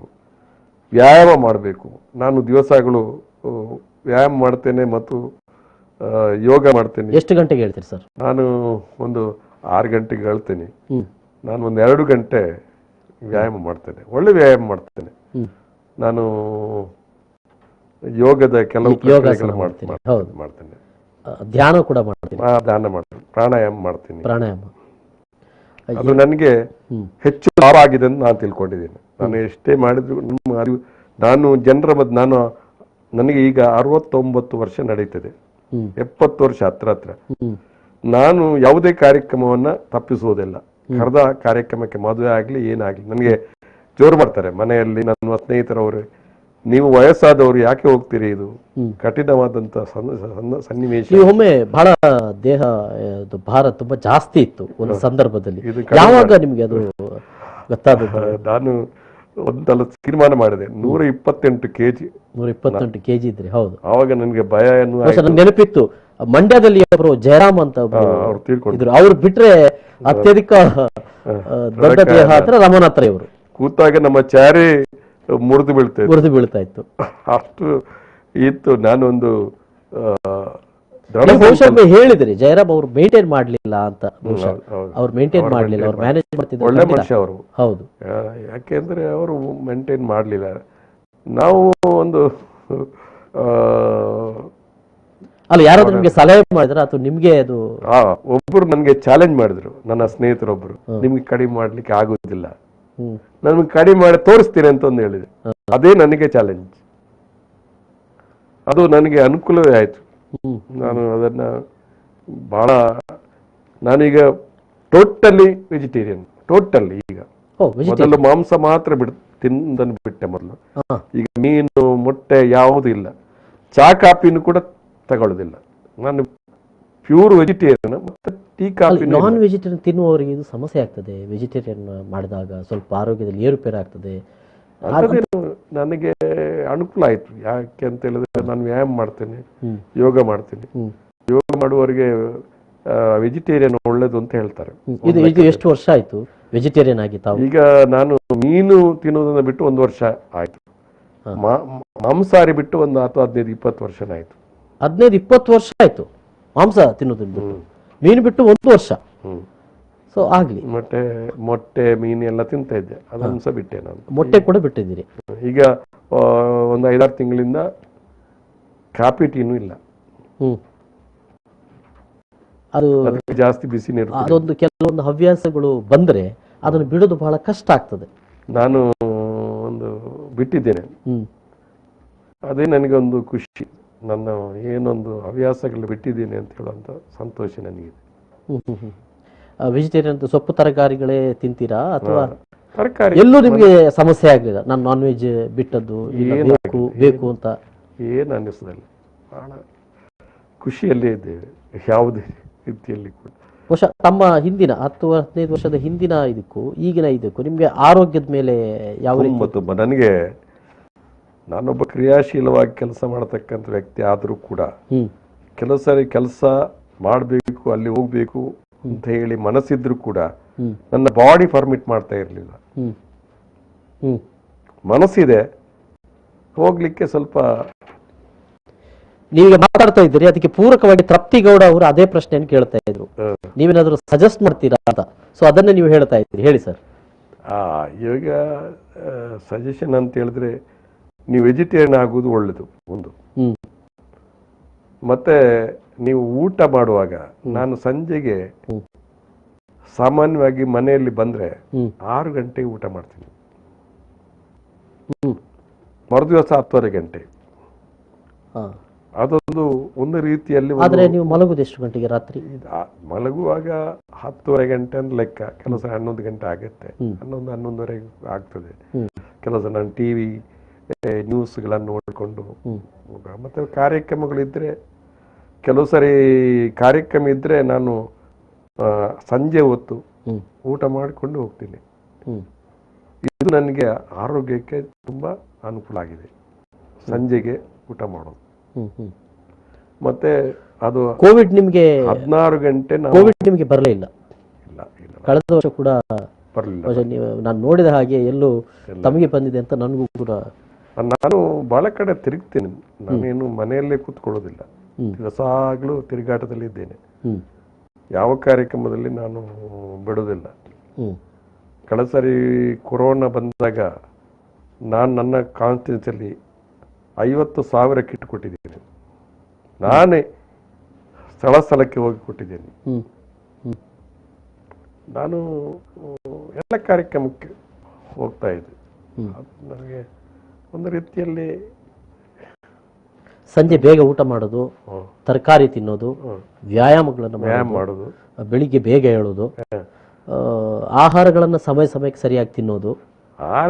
ಸಮಯಕ್ಕೆ ನನಗೆ ಆಗುವುದಿಲ್ಲ. ನಿಮಗೆ ಆದ್ರೂ ಕೂಡ ಸ್ವಲ್ಪ ಮೇಂಟೈನ್ ಮಾಡ್ತೀನಿ. ಅದೊಂದು ಮಾತ್ರ ನನಗೆ ಸ್ವಲ್ಪ ಕಷ್ಟ ಆಗುವುದು. ಯಾಕೆಂದ್ರೆ ಕಾರ್ಯಕ್ರಮಗಳಿದ್ದಾಗ, ಎಲ್ಲೆಲ್ಲೋ ತಿರುಗಾಟ ಇದ್ದಾಗ ಎಲ್ಲ ಸಮಯಕ್ಕೆ ಸರಿಯಾಗಿ ನಮಗೆ ಸಿಗೋದಿಲ್ಲ. ಆದ್ರೆ ಹೆಚ್ಚು ಕಡಿಮೆ ನಾನು ಸಂಜೆಗೆ ಊಟ ಮಾಡ್ತೀನಿ. ಕೆಲವು ಸಾರಿ ಅದು ಕೂಡ ನಮಗೆ ಅನುಕೂಲ ಆಗುತ್ತದೆ, ರಾಜಕೀಯ ಕ್ಷೇತ್ರದಲ್ಲಿ ಕೆಲಸ ಮಾಡುವಂತ ನನಗೆ. ಆದ್ರೆ ನನಗೆ ಇದನ್ನ ಪ್ರಾಕ್ಟೀಸ್ ಆಗಿದ್ದನ್ನು ನಾನು ಈಗ ಸದ್ಯಕ್ಕೆ ಮಾಡ್ತಾ ಇದ್ದೇನೆ. ನಾನು ಎಕ್ಸರ್ಸೈಸು ಒಳ್ಳೆ ರೀತಿಯಲ್ಲಿ ಮಾಡ್ತೇನೆ.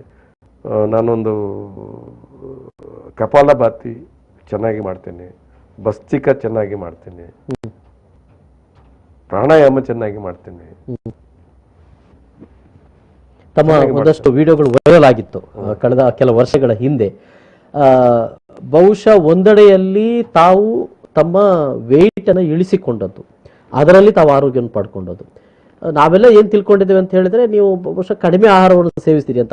ಅದು ನೋಡಿದರೆ 10-15 ವರ್ಷ ಅಂತ ನಾನ್ ವೆಜ್ ತಿನ್ನುವುದಿಲ್ಲ, ನೀವು ಮೀನು ಬಿಟ್ಟಿದ್ದೀರಿ, ಮೊಟ್ಟೆ ತಿನ್ನುವುದಿಲ್ಲ, ವೆಜಿಟೇರಿಯನ್ ಮಾತ್ರ ತಿಂತಾ ಇದ್ದೀರಿ. ಇದೀಗ ಪ್ರಾಣಾಯಾಮ ನೀವು ಎಷ್ಟೋ ವರ್ಷಗಳಿಂದ ಮಾಡ್ತಾ ಮಾಡ್ತಾ ಮಾಡ್ತಾ ಇಂಥ ಕೊರೋನಾ ಸಂದರ್ಭದಲ್ಲಿ, ಕೋವಿಡ್ ಸಂದರ್ಭದಲ್ಲಿ ಕೂಡ ನಿಮಗೆ ಅದು ರಕ್ಷಣೆ ಅನ್ನೋದಕ್ಕೆ ಸಾಧ್ಯ ಆಗಿದೆ ಅಂತ ನನಗೆ ನನ್ನ ಬೆಸ್ಟ್ ಅಡ್ವೈಸ್. ನನಗೊಂದು ಅದೇ ಒಂದು ನನಗೆ ರಕ್ಷಣೆ ಮಾಡಿದೆ ಅಂತ ನಾನು ಧೈರ್ಯವಾಗಿ ಹೇಳ್ತಕ್ಕಂಥ. ಆದ್ರೆ ನನಗೆ ಇಲ್ಲಿವರೆಗೆ ನನಗೆ ರಕ್ಷಣೆ ಮಾಡಿರ್ತಕ್ಕಂಥ, ನನ್ನ ಆರೋಗ್ಯ ರಕ್ಷಣೆ ಮಾಡಿರ್ತಕ್ಕಂಥ ನನ್ನ ನಿಯತಕಾಲಿಕವಾದಂಥ ಕಾರ್ಯಕ್ರಮಗಳು. ನಿಯತಕಾಲಿಕವಾಗಿ ನಾನು ಏನೇನು ಮಾಡ್ತೀನಿ ಬೆಳಗಿಂದ ಎದ್ದು, ಅದರಿಂದ ನನ್ನ ಆರೋಗ್ಯ ರಕ್ಷಣೆ ಆಗಿದೆ ಅಂತ ನಾನು, ಇದರಿಂದ ಕೊರೋನಾ ವೈರಸ್ ನನಗೆ ಬರಲಿಲ್ಲ ಅಂತ ಧೈರ್ಯವಾಗಿ ಹೇಳಲಿಕ್ಕೆ ಸಾಧ್ಯ ಇಲ್ಲ. ಕೊರೋನಾ ಎಲ್ಲಿ ಮಾಡ್ಕೊಳ್ಬೇಕು, ಆದ್ರೂ ನಾವು ಜಾಗೃತಿಯಲ್ಲಿ ಇರಬೇಕು. ಅದೇ ಇದೆ ಅಂತೇಳಿ ನಾವು ಉದಾಸೀನ ಮಾಡುವಂಥದ್ದಲ್ಲ. ಪ್ರತಿಯೊಬ್ಬರಲ್ಲಿ ನಾನು ಹೇಳುವಂಥದ್ದು, ನಾವು ಉದಾಸೀನ ಮಾಡಬಾರ್ದು, ಭಯ ಪಡಬಾರ್ದು. ಕೊರೋನಾ ಬರ್ತಂದ್ರೆ ಭಯ ಪಡಬಾರ್ದು, ಆದರೆ ಉದಾಸೀನೂ ಮಾಡಬಾರ್ದು, ಬರೋದಿಲ್ಲ ಅಂತೇಳಿ. ಇದು ಎರಡರಲ್ಲಿ ನಾವು ನಮ್ಮ ರಕ್ಷಣೆಯನ್ನು ಮಾಡ್ಬೋದು ಅಂತ. ಈಗ ಇಡೀ ಬಂಟ್ವಾಳ ವಿಧಾನಸಭಾ ಕ್ಷೇತ್ರಕ್ಕೆ ಸಂಬಂಧಪಟ್ಟ ಹಾಗೆ ಕಳೆದ ಬಾರಿ ಒಂದು ಪ್ರಾಣವನ್ನು ಕಂಡಂತ ಒಂದು ಆರಂಭದ ಒಂದು ಇದು ಸಿಕ್ಕಿದೆ, ಆ ಆತಂಕ ಸೃಷ್ಟಿ ಮಾಡಿದೆ ಬಂಟ್ವಾಳದಲ್ಲಿ.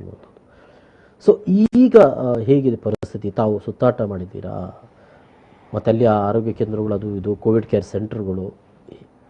ಬಂಟ್ವಾಳದಲ್ಲಿ ಕೊರೋನಾ ಸೋಂಕು ಬಂಟ್ವಾಳ ಎಲ್ಲ ಈಗ ಎಲ್ಲ ಪ್ರದೇಶದಲ್ಲಿ ಕೊರೋನಾ ಸೋಂಕು ಇದೆ.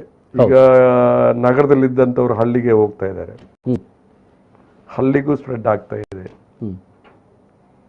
ವಲಸೆ ಕಾರ್ಮಿಕರು ಈಗ ಮತ್ತೆ ಊರು ಬಿಟ್ಟು ಹೋಗುವಂತ ಸ್ಥಿತಿ ಬಂದಿದೆ. ವಲಸೆ ಕಾರ್ಮಿಕರನ್ನ ನಂಬಿಕೊಂಡೇ ನಮ್ಮ ಜಿಲ್ಲೆ ಇರುವುದು. ಕೆಲಸಗಾರರು ಯಾರು ಅಂತ ಹೇಳಿದ್ರೆ, ಕೂಲಿ ಕಾರ್ಮಿಕರು ಯಾರು ಅಂತ ಹೇಳಿದ್ರೆ ಹೊರ ರಾಜ್ಯದಿಂದ, ಹೊರ ಜಿಲ್ಲೆಯಿಂದ ಬಂದಂಥವ್ರು. ನೀವು ನೋಡಿ ಅಂತ ಇಲ್ಲಿ ಕೂಲಿ ಕಟ್ಟಡ ಕಾರ್ಮಿಕರು, ದಿನಕೂಲಿ ನೌಕರರು. ನಾನು ಪ್ರಾರಂಭದಲ್ಲಿ ಹೇಳಿದ್ದೆ, ನೀವೊಂದು ಪಂಚಾಯತ್, ಒಂದು ಸಣ್ಣ ಯೂನಿಟ್ ಪಂಚಾಯತ್ ಅಂತ ಹೇಳಿದ್ರೆ, ನಿಮ್ಮಲ್ಲಿ ವಲಸೆ ಕಾರ್ಮಿಕರು ಒಂದು 25-30 ಜನ ಸಿಗ್ಬೋದು, ಅದಕ್ಕಿಂತ ಕಡಿಮೆನೇ ಇರ್ಬೋದು. ನೀವೊಂದು ಗಂಜಿ ಕೇಂದ್ರ ಅಲ್ಲಿ ಮಾಡಬೇಕು. ಯಾಕೆ ವಲಸೆ ಕಾರ್ಮಿಕರನ್ನ ಈ ಜಿಲ್ಲೆಯಿಂದ ಹೊರಗೆ ಹೋಗದಂತೆ ನೋಡಿಕೊಳ್ತಕ್ಕಂಥ ಹೊಣೆಗಾರಿಕೆ ಸರ್ಕಾರ ವಹಿಸ್ಬೇಕು, ಕನಿಷ್ಠ ಸರ್ಕಾರ ವಹಿಸ್ಬೇಕು. ಸರಿ, ವಲಸೆ ಕಾರ್ಮಿಕರು ಹೋಗ್ಬಾರ್ದು. ಮತ್ತೆ ಕಿಟ್ ಕೊಡ್ತಕ್ಕಂಥದ್ದು. ಇವತ್ತು ಏನು ಒಂದು ಮಾತು ಹೇಳ್ತಾರೆ ಕೇರಳದಲ್ಲಿ, ನಮಗೂ ಅವ್ರಿಗೂ ಚುನಾವಣೆ ಆಯ್ತು, ಕಮ್ಯುನಿಸ್ಟರಿಗೂ ಕಾಂಗ್ರೆಸ್ನವರಿಗೆ. ಆದ್ರೆ ಅಲ್ಲಿ ಏನ್ ಬಂತು ಅಂತ ಹೇಳಿದ್ರೆ, ಅವ್ರು ಪ್ರತಿ ಮನೆ ಕಿಟ್ ಕೊಟ್ರು, ಅದ್ರಿಂದ ಅವರಿಗೆ ಅನುಕೂಲ ಆಗಿದೆ ಅಂತ ಒಂದು ಮಾತಿದೆ. ನಾನು ಹೇಳುವಂಥದ್ದು, ನಾನು ಅವಾಗ್ಲೂ ಕೇಳಿದೆ, ಈ ಜಿಲ್ಲೆ ಮತ್ತು ಕೇರಳದ ಭೌಗೋಳಿಕ ಲಕ್ಷಣಗಳು ಒಂದೇ ರೀತಿ ಇರ್ತಕ್ಕಂಥದ್ದು. ಬೇರೆ ಕಡೆ ಗುಂಪು ಮನೆಗಳಿರುವುದು, ಇಲ್ಲಿ ದೂರ ದೂರ ಮನೆಗಳು ಇರುವಂತದ್ದು. ನೀವು ನಿಮ್ಮ ಕೆಲಸಕ್ಕೆ ಹೋಗ್ಬೇಕಾದ್ರೆ ಬಹಳ ದೂರದಿಂದ ನೀವು ಬರಬೇಕು, ಪೇಟೆಗೆ ಬರ್ಬೇಕಾದ್ರೂ ಬಹಳ ದೂರ. ಅಲ್ಲೇ ಆಗಲ್ಲ, ಒಂದು ಗುಂಪು ಮನೆ ಅಲ್ಲೇ ಅಂಗಡಿ ಇರ್ತದೆ, ಅಲ್ಲೇ ಇರ್ತಾರೆ, ತಗೊಳ್ತಾರೆ, ಅಲ್ಲೇ ಇರ್ತಾರೆ. ಇದು ಆಗಲ್ಲ. ಇದಕ್ಕೆ ನೀವು ಪ್ರತಿ ಮನೆಗೆ ಒಂದು ಸಣ್ಣ ಕಿಟ್ ಕೊಡ್ತಕ್ಕಂಥದ್ದು ಮಾಡಬೇಕು. ನಾನು ಮೊನ್ನೆ ಒಂದು ಪತ್ರಿಕಾಗೋಷ್ಠಿಯಲ್ಲಿ ಹೇಳಿದೆ, ನೀವು ಅಗತ್ಯ ವಸ್ತುಗಳು ಅಕ್ಕಿ ಕೊಡ್ತಿರಲ್ಲ, ಅದರ ಜೊತೆಯಲ್ಲಿ ತೆಂಗಿನಕಾಯಿ, ಮೆಣಸು, ಚಹಾ ಪುಡಿ, ಕಾಫಿ ಪುಡಿ, ಮತ್ತೆ ಧಾನ್ಯಗಳು ಏನು ಅಂತಂದ್ರೆ ನೀವು ಕಡಲೆನ, ತೊಗರಿಯ ಏನು ಬೇಡ, ಹುರುಳಿ ಆದ್ರೂ ಕೊಡಿ. ಅದನ್ನು ಬೇಯಿಸ್ಕೊಂಡು ಅದಕ್ಕೆ ಉಪ್ಪು ಖಾರ ಹಾಕಿ ಒಂದು ತಿನ್ನುವ ವ್ಯವಸ್ಥೆಗೆ ಒಂದು ಜನರು ಹೊರಗಡೆ, ಮತ್ತೆ ಅದು ಇಲ್ಲದಿದ್ರೆ ಹೊರಗಡೆ ಹೋಗ್ಲೇಬೇಕು. ಹೌದು, ವ್ಯವಸ್ಥೆಗಳಿಗೆ.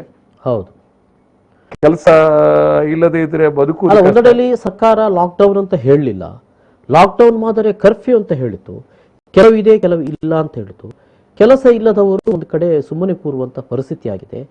ಇಂಥದ್ರಲ್ಲಿ ಹಲವಾರು ಆರ್ಥಿಕವಾದಂಥ ಪರಿಸ್ಥಿತಿಗಳು ಇನ್ನು ಮುಂದೆ ಅವರಿಗೆ ನಿಲ್ತದೆ. ಈಗೇನೋ ಸದ್ಯಕ್ಕೆ ಓಕೆ, ಜನತಾ ಕರ್ಫ್ಯೂ ಅಂತ ಹೇಳ್ತಾರೆ.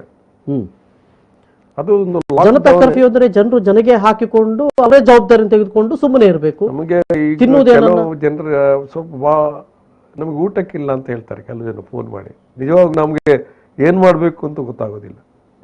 ಕೆಲಸಕ್ಕೆ ಹೋಗ್ಲಿಕ್ಕಿಲ್ಲ ಸ್ವಾಮಿ. ಒಬ್ಬ ನನಗೆ ಫೋನ್ ಮಾಡಿದ, ನಾನು ಮಂಗಳೂರಲ್ಲಿ ಕಾರ್ಪೆಂಟ್ರಿ ಕೆಲಸ ಮಾಡ್ತೇನೆ, ನಾನು ಪಂಜಿಕಲ್ನವನು, ನಾನು ಮನೆಗೆ ಹೋಗ್ಲಿಕ್ಕೆ ಆಗ್ತಾ ಇಲ್ಲ, ನನಗೆ ಮನೆಯಲ್ಲಿ ಸಮಸ್ಯೆ ಇದೆ, ಊಟಕ್ಕೆ ಅಲ್ಲಿ ವ್ಯವಸ್ಥೆ ಇಲ್ಲ, ನಾನು ಏನ್ ಮಾಡ್ಬೇಕು ಅಂತ ಕೇಳ್ತಾರೆ. ಇಂಥ ಪ್ರಶ್ನೆಗಳು ಸುಮಾರು ಬರ್ತದೆ. ಮೊದಲಿನ ಕೊರೋನಾ ಬಂದಾಗ ಪ್ರತಿಯೊಬ್ಬರಿಗೂ ಶಕ್ತಿ ಇತ್ತು. ಎಲ್ಲ NGOಗಳು ಕೂಡ ಸಾಕಷ್ಟು ಕಿಟ್ಗಳನ್ನು ಕೊಟ್ಟರು. ಈಗ ಜನರಲ್ಲಿ ಕೂಡ ಕಿಟ್ಟು ಕೊಡುವ ಶಕ್ತಿ ಕೂಡ ಕಡಿಮೆ ಆಗಿದೆ ಸರ್. ಇದನ್ನು ತಿಂಗಳಾಗ್ತಾ ಬಂತು. ಇನ್ನು ಮುಂದೆ ಬಹುಶಃ ಮುಂದೆ ಹೋಗುವಂತ ಪರಿಸ್ಥಿತಿ ಬರ್ಬೋದ ಏನೋ ಗೊತ್ತಿಲ್ಲ. ಒಂದು ವೇಳೆ ಬಂದ್ರು ಅಂತ ಆದ್ರೂ ಕೂಡ ಸಾಲಗಾರರು ಬಂದು ನಿಲ್ತಾರೆ. ಸಾಲ ಇವರು ತೆಗೆದುಕೊಂಡಿದ್ದಾರೆ, ಸಾಲವನ್ನು EMI ಕಟ್ಟಬೇಕು. ಬ್ಯಾಂಕಿನವರೇನು ಸುಮ್ಮನೆ ಇರುವುದಿಲ್ಲ. ಕಟ್ಟದೇ ಇದ್ರೆ ಅದು ಅವ್ರ ಮೇಲೆ ಚಕ್ರ ಬಡ್ಡಿಗಳನ್ನು ಹಾಕ್ಲಿಕ್ಕೆ ಆರಂಭ ಮಾಡ್ತಾರೆ. ಇಂಥ ಪರಿಸ್ಥಿತಿ ಕೂಡ ಕಷ್ಟ ಇದೆ. ನೀವೊಂದು ಚಾನಲ್ ನಲ್ಲಿ ಕೆಲಸ ಮಾಡ್ತೀರಿ, ನಿಮ್ಮ ಕಷ್ಟ ಯಾರಿಗೆ ಗೊತ್ತಿದೆ, ಹೇಗೆ ನಡೆಸ್ತೀರಿ ಅಂತ ಹೇಳಿ ಅದು ನಿಮ್ಗೆ ಮಾತ್ರ ಗೊತ್ತು. ಹೌದು. ನಾನೊಂದು ಸಾರ್ವಜನಿಕ ಬದುಕಲ್ಲಿ ಇರ್ತಕ್ಕಂಥ, ನಾನು ಮಂತ್ರಿ ಆಗಿದ್ದೆ, ಮಾಜಿ ಮಂತ್ರಿಯಾಗಿ ನಾನೊಬ್ಬ ಶಾಸಕನಾಗಿದ್ದೆ. ಈಗಿನ ಸ್ಥಿತಿಯಲ್ಲಿ ನನ್ನ ಕಷ್ಟಗಳು ಅದು ನನಗೆ ಮಾತ್ರ ಗೊತ್ತು. ಪ್ರತಿಯೊಬ್ಬರ ಗುಟ್ಟು ಗೊತ್ತಾಗ್ತಾ ಇಲ್ಲ, ಬಾಯಿ ಬಿಡ್ತಾ ಇಲ್ಲ. ಬಹಳ ಕಷ್ಟದ ಪರಿಸ್ಥಿತಿ ಇದೆ, ಕಷ್ಟ ಪರಿಸ್ಥಿತಿ. ಒಬ್ಬನಿಗೆ ಸಹಾಯ ಮಾಡುವಷ್ಟು ಶಕ್ತಿ ಇಲ್ಲ. ಯಾರೋ ಒಬ್ಬ ಸಹಾಯ ಮಾಡಬೇಕು ಅಂತ ನಮ್ಗೆ ಮನಸ್ಸಿದೆ, ಆದರೆ ಆ ಕೊಡುವ ಶಕ್ತಿ ಕಡಿಮೆ ಆಗಿದೆ.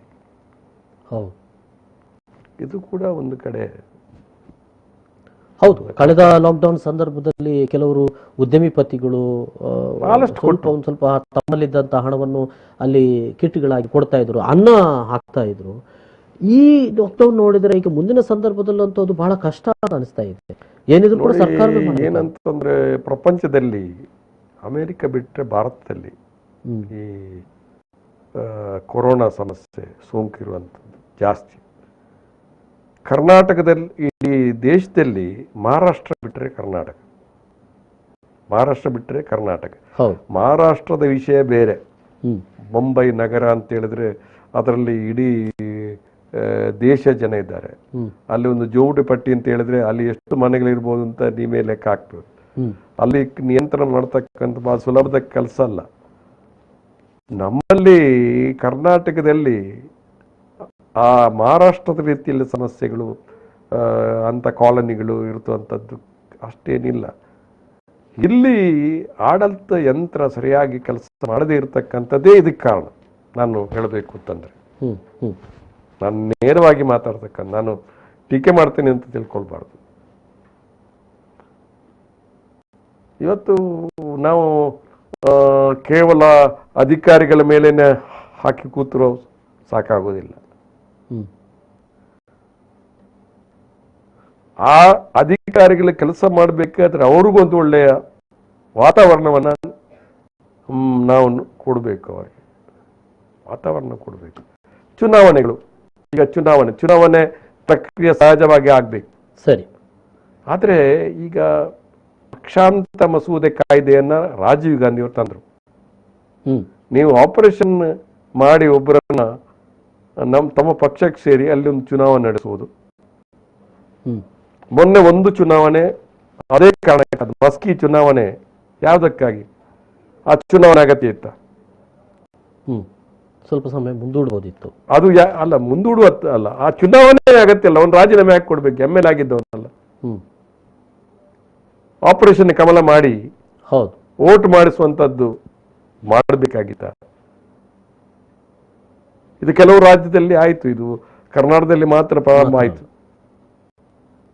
ಇವತ್ತು ಚುನಾವಣೆ, ಮೊದಲು ಉಪಚುನಾವಣೆಗಳು ಅಂತ ಹೇಳಿದ್ರೆ ಸ್ಥಳೀಯ ಮುಖಂಡರು ಮಾತ್ರ ಚುನಾವಣೆಯಲ್ಲಿ ಭಾಗವಹಿಸ್ತಕ್ಕಂಥ. ನೀವು ಗಮನಿಸಬೇಕು, ಹೌದು. ಬಹಳ ಹಿಂದೆ ಹೋಗಿ ಇಂದಿರಾ ಗಾಂಧಿ ಕಾಲದಿಂದ ನಾನು ಅಲ್ಲಿಯ ಸ್ಥಳೀಯ ಮಟ್ಟದ ನಾಯಕರುಗಳು ಚುನಾವಣೆಯನ್ನು ಮಾಡೋದು. ಈಗ ಕೇಂದ್ರ ಮಟ್ಟದ ನಾಯಕರುಗಳು ರಾಜೀವ್ ಗಾಂಧಿ ಅವರಿದ್ರು, ಮನಮೋಹನ್ ಸಿಂಗ್ ಚುನಾವಣೆ ಹೋಗ್ಲಿಲ್ಲ, ಯಾವ ಚುನಾವಣೆಗೆ. ವಾಜಪೇಯಿ ಅವರು ಹೋಗ್ಲಿಲ್ಲ. ವಾಜಪೇಯಿ ಅವರಿಗೆ ಒಂದು ಸ್ಟೇಟ್ಸ್ಮ್ಯಾನ್ಶಿಪ್ ಇತ್ತು ಅವರಿಗೆ. ಜವಾಹರ್ಲಾಲ್ ನೆಹರು ಅವರು ಹೋಗ್ತಾ ಇರಲಿಲ್ಲ. ಇದು ಏನಿಲ್ಲ, ಹೈದರಾಬಾದ್ ಚುನಾವಣೆಯಲ್ಲಿ ಕೂಡ ಕೇಂದ್ರದ ಸರ್ಕಾರ ಅಲ್ಲಿ ಬಂದು ವೋಟ್ ಮಾಡ್ತದೆ. ವೋಟ್ ಮುಖ್ಯ, ಜನರ ಜೀವ ಪ್ರಶ್ನೆ ಮುಖ್ಯ ಅಲ್ಲ ಅನ್ನುವಂಥದ್ದು ಅವರು. ವೋಟ್ ಮುಖ್ಯ, ಚುನಾವಣೆ ಗೆಲ್ಲಬೇಕು. ಬಹುಶಃ ಈ ಒಂದು ಪರಿಸ್ಥಿತಿಗಳಿಗೆ ಬರಲಿಕ್ಕೆ ಸರ್ಕಾರ ಕೊನೆಯ ಸಂದರ್ಭದಲ್ಲಿ ಗೊತ್ತಿದ್ರೂ ಕೂಡ ಕ್ರಮ ಕೈಗೊಳ್ಳದೇ ಇರುವಂಥದ್ದು, ಆಗಲೇ ಒಂದು ಕಟ್ಟುನಿಟ್ಟಿನ ಕ್ರಮಗಳನ್ನು ಕೈಗೊಳ್ಳದೇ ಇರುವುದು ಕಾರಣ ಅಂತ ಜಾಗೃತಿ ಮಾಡಬೇಕಿತ್ತಲ್ಲ. ಈಗ ನಮಗೆ ಎಷ್ಟು ಮಟ್ಟಿಗೆ ನಮಗೆ ಅಪಮಾನ ಆಯಿತು ಅಂತ ಹೇಳಿದ್ರೆ, ಕೆಲವು ದೇಶಕ್ಕೆ ಅಂತಾರಾಷ್ಟ್ರೀಯ ವಿಮಾನಗಳನ್ನ ಬರಲಿಕ್ಕೆ ಬಿಡುವುದಿಲ್ಲ. ಅದರಲ್ಲಿ ಭಾರತ ಕೂಡ ಇದೆ. ಕೆಲವು ಬ್ರೆಜಿಲ್ ಇರ್ಬೋದು, ಟರ್ಕಿ ಇರ್ಬೋದು, ಭಾರತ ಅಂತ ನಾವು ಅದನ್ನು ನೋಡುವಾಗ ನಮಗೆ ಹೇಸಿಗೆ ಆಗುತ್ತೆ. ನಮ್ಮ ದೇಶಕ್ಕೆ ಇಂಥ ದೇಶದ ವಿಮಾನಗಳು ಬರಬಾರದು ಅಂತ ಹೇಳುವಂಥದ್ದು ಬರುವಂಥದ್ದು. ನೋಡಿ, ಈ ದಿನ ಬಳಕೆ ವಸ್ತುಗಳು ನೀವು ಲಾಕ್ಡೌನ್ ಮಾಡಿದ್ದೀರಿ, ದಿನ ಬಳಕೆ ವಸ್ತುಗಳು ನಿಯಂತ್ರಣ ಮಾಡಿದ್ದೀರಾ? ನೀವು ಮೊದಲ ಪ್ರಶ್ನೆ ನಾನು ಯಾಕೆ ಮಾಡಿಲ್ಲ? ಡೀಸೆಲ್ ದರ, ಪೆಟ್ರೋಲ್ ದರ ಇಷ್ಟರ ಮಟ್ಟಿಗೆ ನೀವು ಜಾಸ್ತಿ ಮಾಡಿದ್ರೆ ದಿನ ಬಳಕೆ ವಸ್ತುಗಳು ಸ್ವಾಭಾವಿಕ ಜಾಸ್ತಿ ಆಗುತ್ತೆ. ಅಂತಾರಾಷ್ಟ್ರೀಯ ಮಾರುಕಟ್ಟೆಯಲ್ಲಿ ಕಚ್ಚಾ ತೈಲದ ಬೆಲೆ $140 ಇತ್ತು UP ಸರ್ಕಾರ ಇದ್ದಾಗ. ಆದ್ರೂ $70 ಜಾಸ್ತಿ ಹೋಗ್ಲಿಕ್ಕೆ ಬಿಡ್ಲಿಲ್ಲ. ನೀವು ತಿಳ್ಕೊಳ್ಬೇಕು, ಒಂದು ಹಂತದಲ್ಲಿ $35 ಬಂತು, ಇವತ್ತು 50-60 ಏನೋ ಇದೆ. ಆದರೆ ಡೀಸೆಲ್ ಪೆಟ್ರೋಲ್ ದರ $100 ಮೇಲೆ ಹೋಗಿದೆ. ಇವತ್ತು ನಮ್ಮ ಸುತ್ತಮುತ್ತಲಿನ ದೇಶಗಳಿದೆ, ಅಲ್ಲಿ $60 ಜಾಸ್ತಿ ಎಲ್ಲಿಯೂ ಕೂಡ ಅಲ್ಲ. ಪಾಕಿಸ್ತಾನ ಇರ್ಬೋದು, ಬಾಂಗ್ಲಾದೇಶ ಇರ್ಬೋದು, ಶ್ರೀಲಂಕಾ ಇರ್ಬೋದು, ನೇಪಾಳ ಇರ್ಬೋದು, ಭೂತಾನ್ ಇರ್ಬೋದು, ಯಾವುದೇ ದೇಶದಲ್ಲಿ. ಇದರಿಂದ ಏನಾಗಿದೆ, ಈ ಕೊರೋನಾ ವೈರಸ್ಸು ಅದನ್ನ ಸಹಿಸಿಕೊಳ್ಳಲಿಕ್ಕೆ ಜನರಿಗೆ ಸಾಧ್ಯ ಆಗ್ತಾ ಇಲ್ಲ. ದಿನ ಬಳಕೆ ವಸ್ತುಗಳ ದರ, ನಿಮಗೆ ಕೆಲಸ ಇಲ್ಲ, ದಿನಕೂಲಿಯಲ್ಲಿ ಕೂಡ ಕೆಲಸ ಇಲ್ಲ, ಉದ್ಯೋಗ ಇಲ್ಲ, ನಿರುದ್ಯೋಗ ಸಮಸ್ಯೆ ಬಹಳ ದೊಡ್ಡ ಪ್ರಮಾಣದಲ್ಲಿ ಬಂದಿದೆ. ವರ್ಷದಲ್ಲಿ ಎಷ್ಟೋ ಕೋಟಿ ಉದ್ಯೋಗ ಕೊಡ್ತಾರೆ ಅಂತ ಹೇಳಿದವರು ಮಾತಾಡೋದಿಲ್ಲ. ಇವತ್ತು ಜನರ ಸಮಸ್ಯೆಗಳು ಬಹುಶಃ ಅದು ಬೇರೆ. ಆದರೆ ಕೂಲಿ ಕಾರ್ಮಿಕರು, ಇವರು ವಲಸೆ ಕಾರ್ಮಿಕರು, ಈ ರಿಕ್ಷಾ ಪುಲ್ಲರ್ಸ್, ಕಟ್ಟಡ ಕಾರ್ಮಿಕರು, ಬಹುಶಃ ಕೆಲಸ ಇಲ್ಲದೆ ಇರತಕ್ಕಂಥ ಜನ, ಅವರು ಬದುಕುವುದು ಹೇಗೆ? ಸರ್, ಒಂದು ಸಣ್ಣ ಬ್ರೇಕ್ ತಗೊಂಡು ಮತ್ತೆ ನಾವು ಮಾತುಗಳನ್ನು ಮುಂದುವರಿಸೋಣ. ಒಂದು ಸಣ್ಣ ಬ್ರೇಕ್ ಬಳಿಕ ಮತ್ತೆ ಬರ್ತೇವೆ.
50877.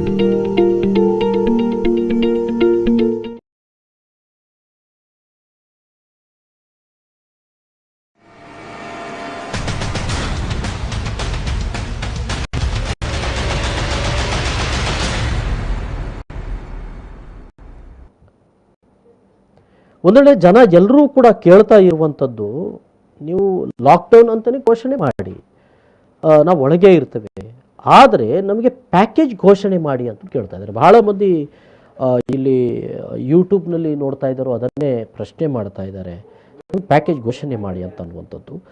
ಸೊ ಅಂಥ ಒಂದು ಇದನ್ನು ಅಂದರೆ ಕೆಲವರು ಹೇಳ್ತಾ ಇದ್ದಾರಂತೆ, ಕೆಲಸ ಇಲ್ಲ ಅಂದರೆ ತೋಟದಲ್ಲಿ ಕೆಲಸ ಮಾಡಿ ಅನ್ನುವ ನಾಯಕರು ಕೂಡ ಇದ್ದಾರೆ ಅಂತ ಒಬ್ಬರು ಇಲ್ಲಿ ಚಂದ್ರಶೇಖರ್ ಅವರು ಹೇಳ್ತಾ ಇದ್ದಾರೆ.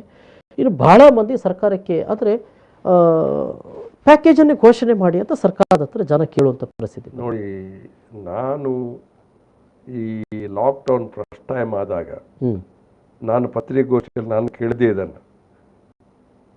ಬೇರೆ ರಾಜ್ಯದಲ್ಲಿ ಪ್ಯಾಕೇಜ್ ಘೋಷಣೆ ಮಾಡಿದ್ದಾರೆ, ಒಂದು ರಾಜ್ಯದಲ್ಲಿ ನಮ್ಮ ನೆರೆಕರೆಯಲ್ಲಿ ನಾವು ಯಾಕೆ ಪ್ಯಾಕೇಜ್ ಘೋಷಣೆ ಮಾಡಬಾರ್ದು? ಪ್ಯಾಕೇಜ್ ಘೋಷಣೆ ಮಾಡಬೇಕು ಅಂತ ನಾನು ಕೇಳಿದ್ದೆ.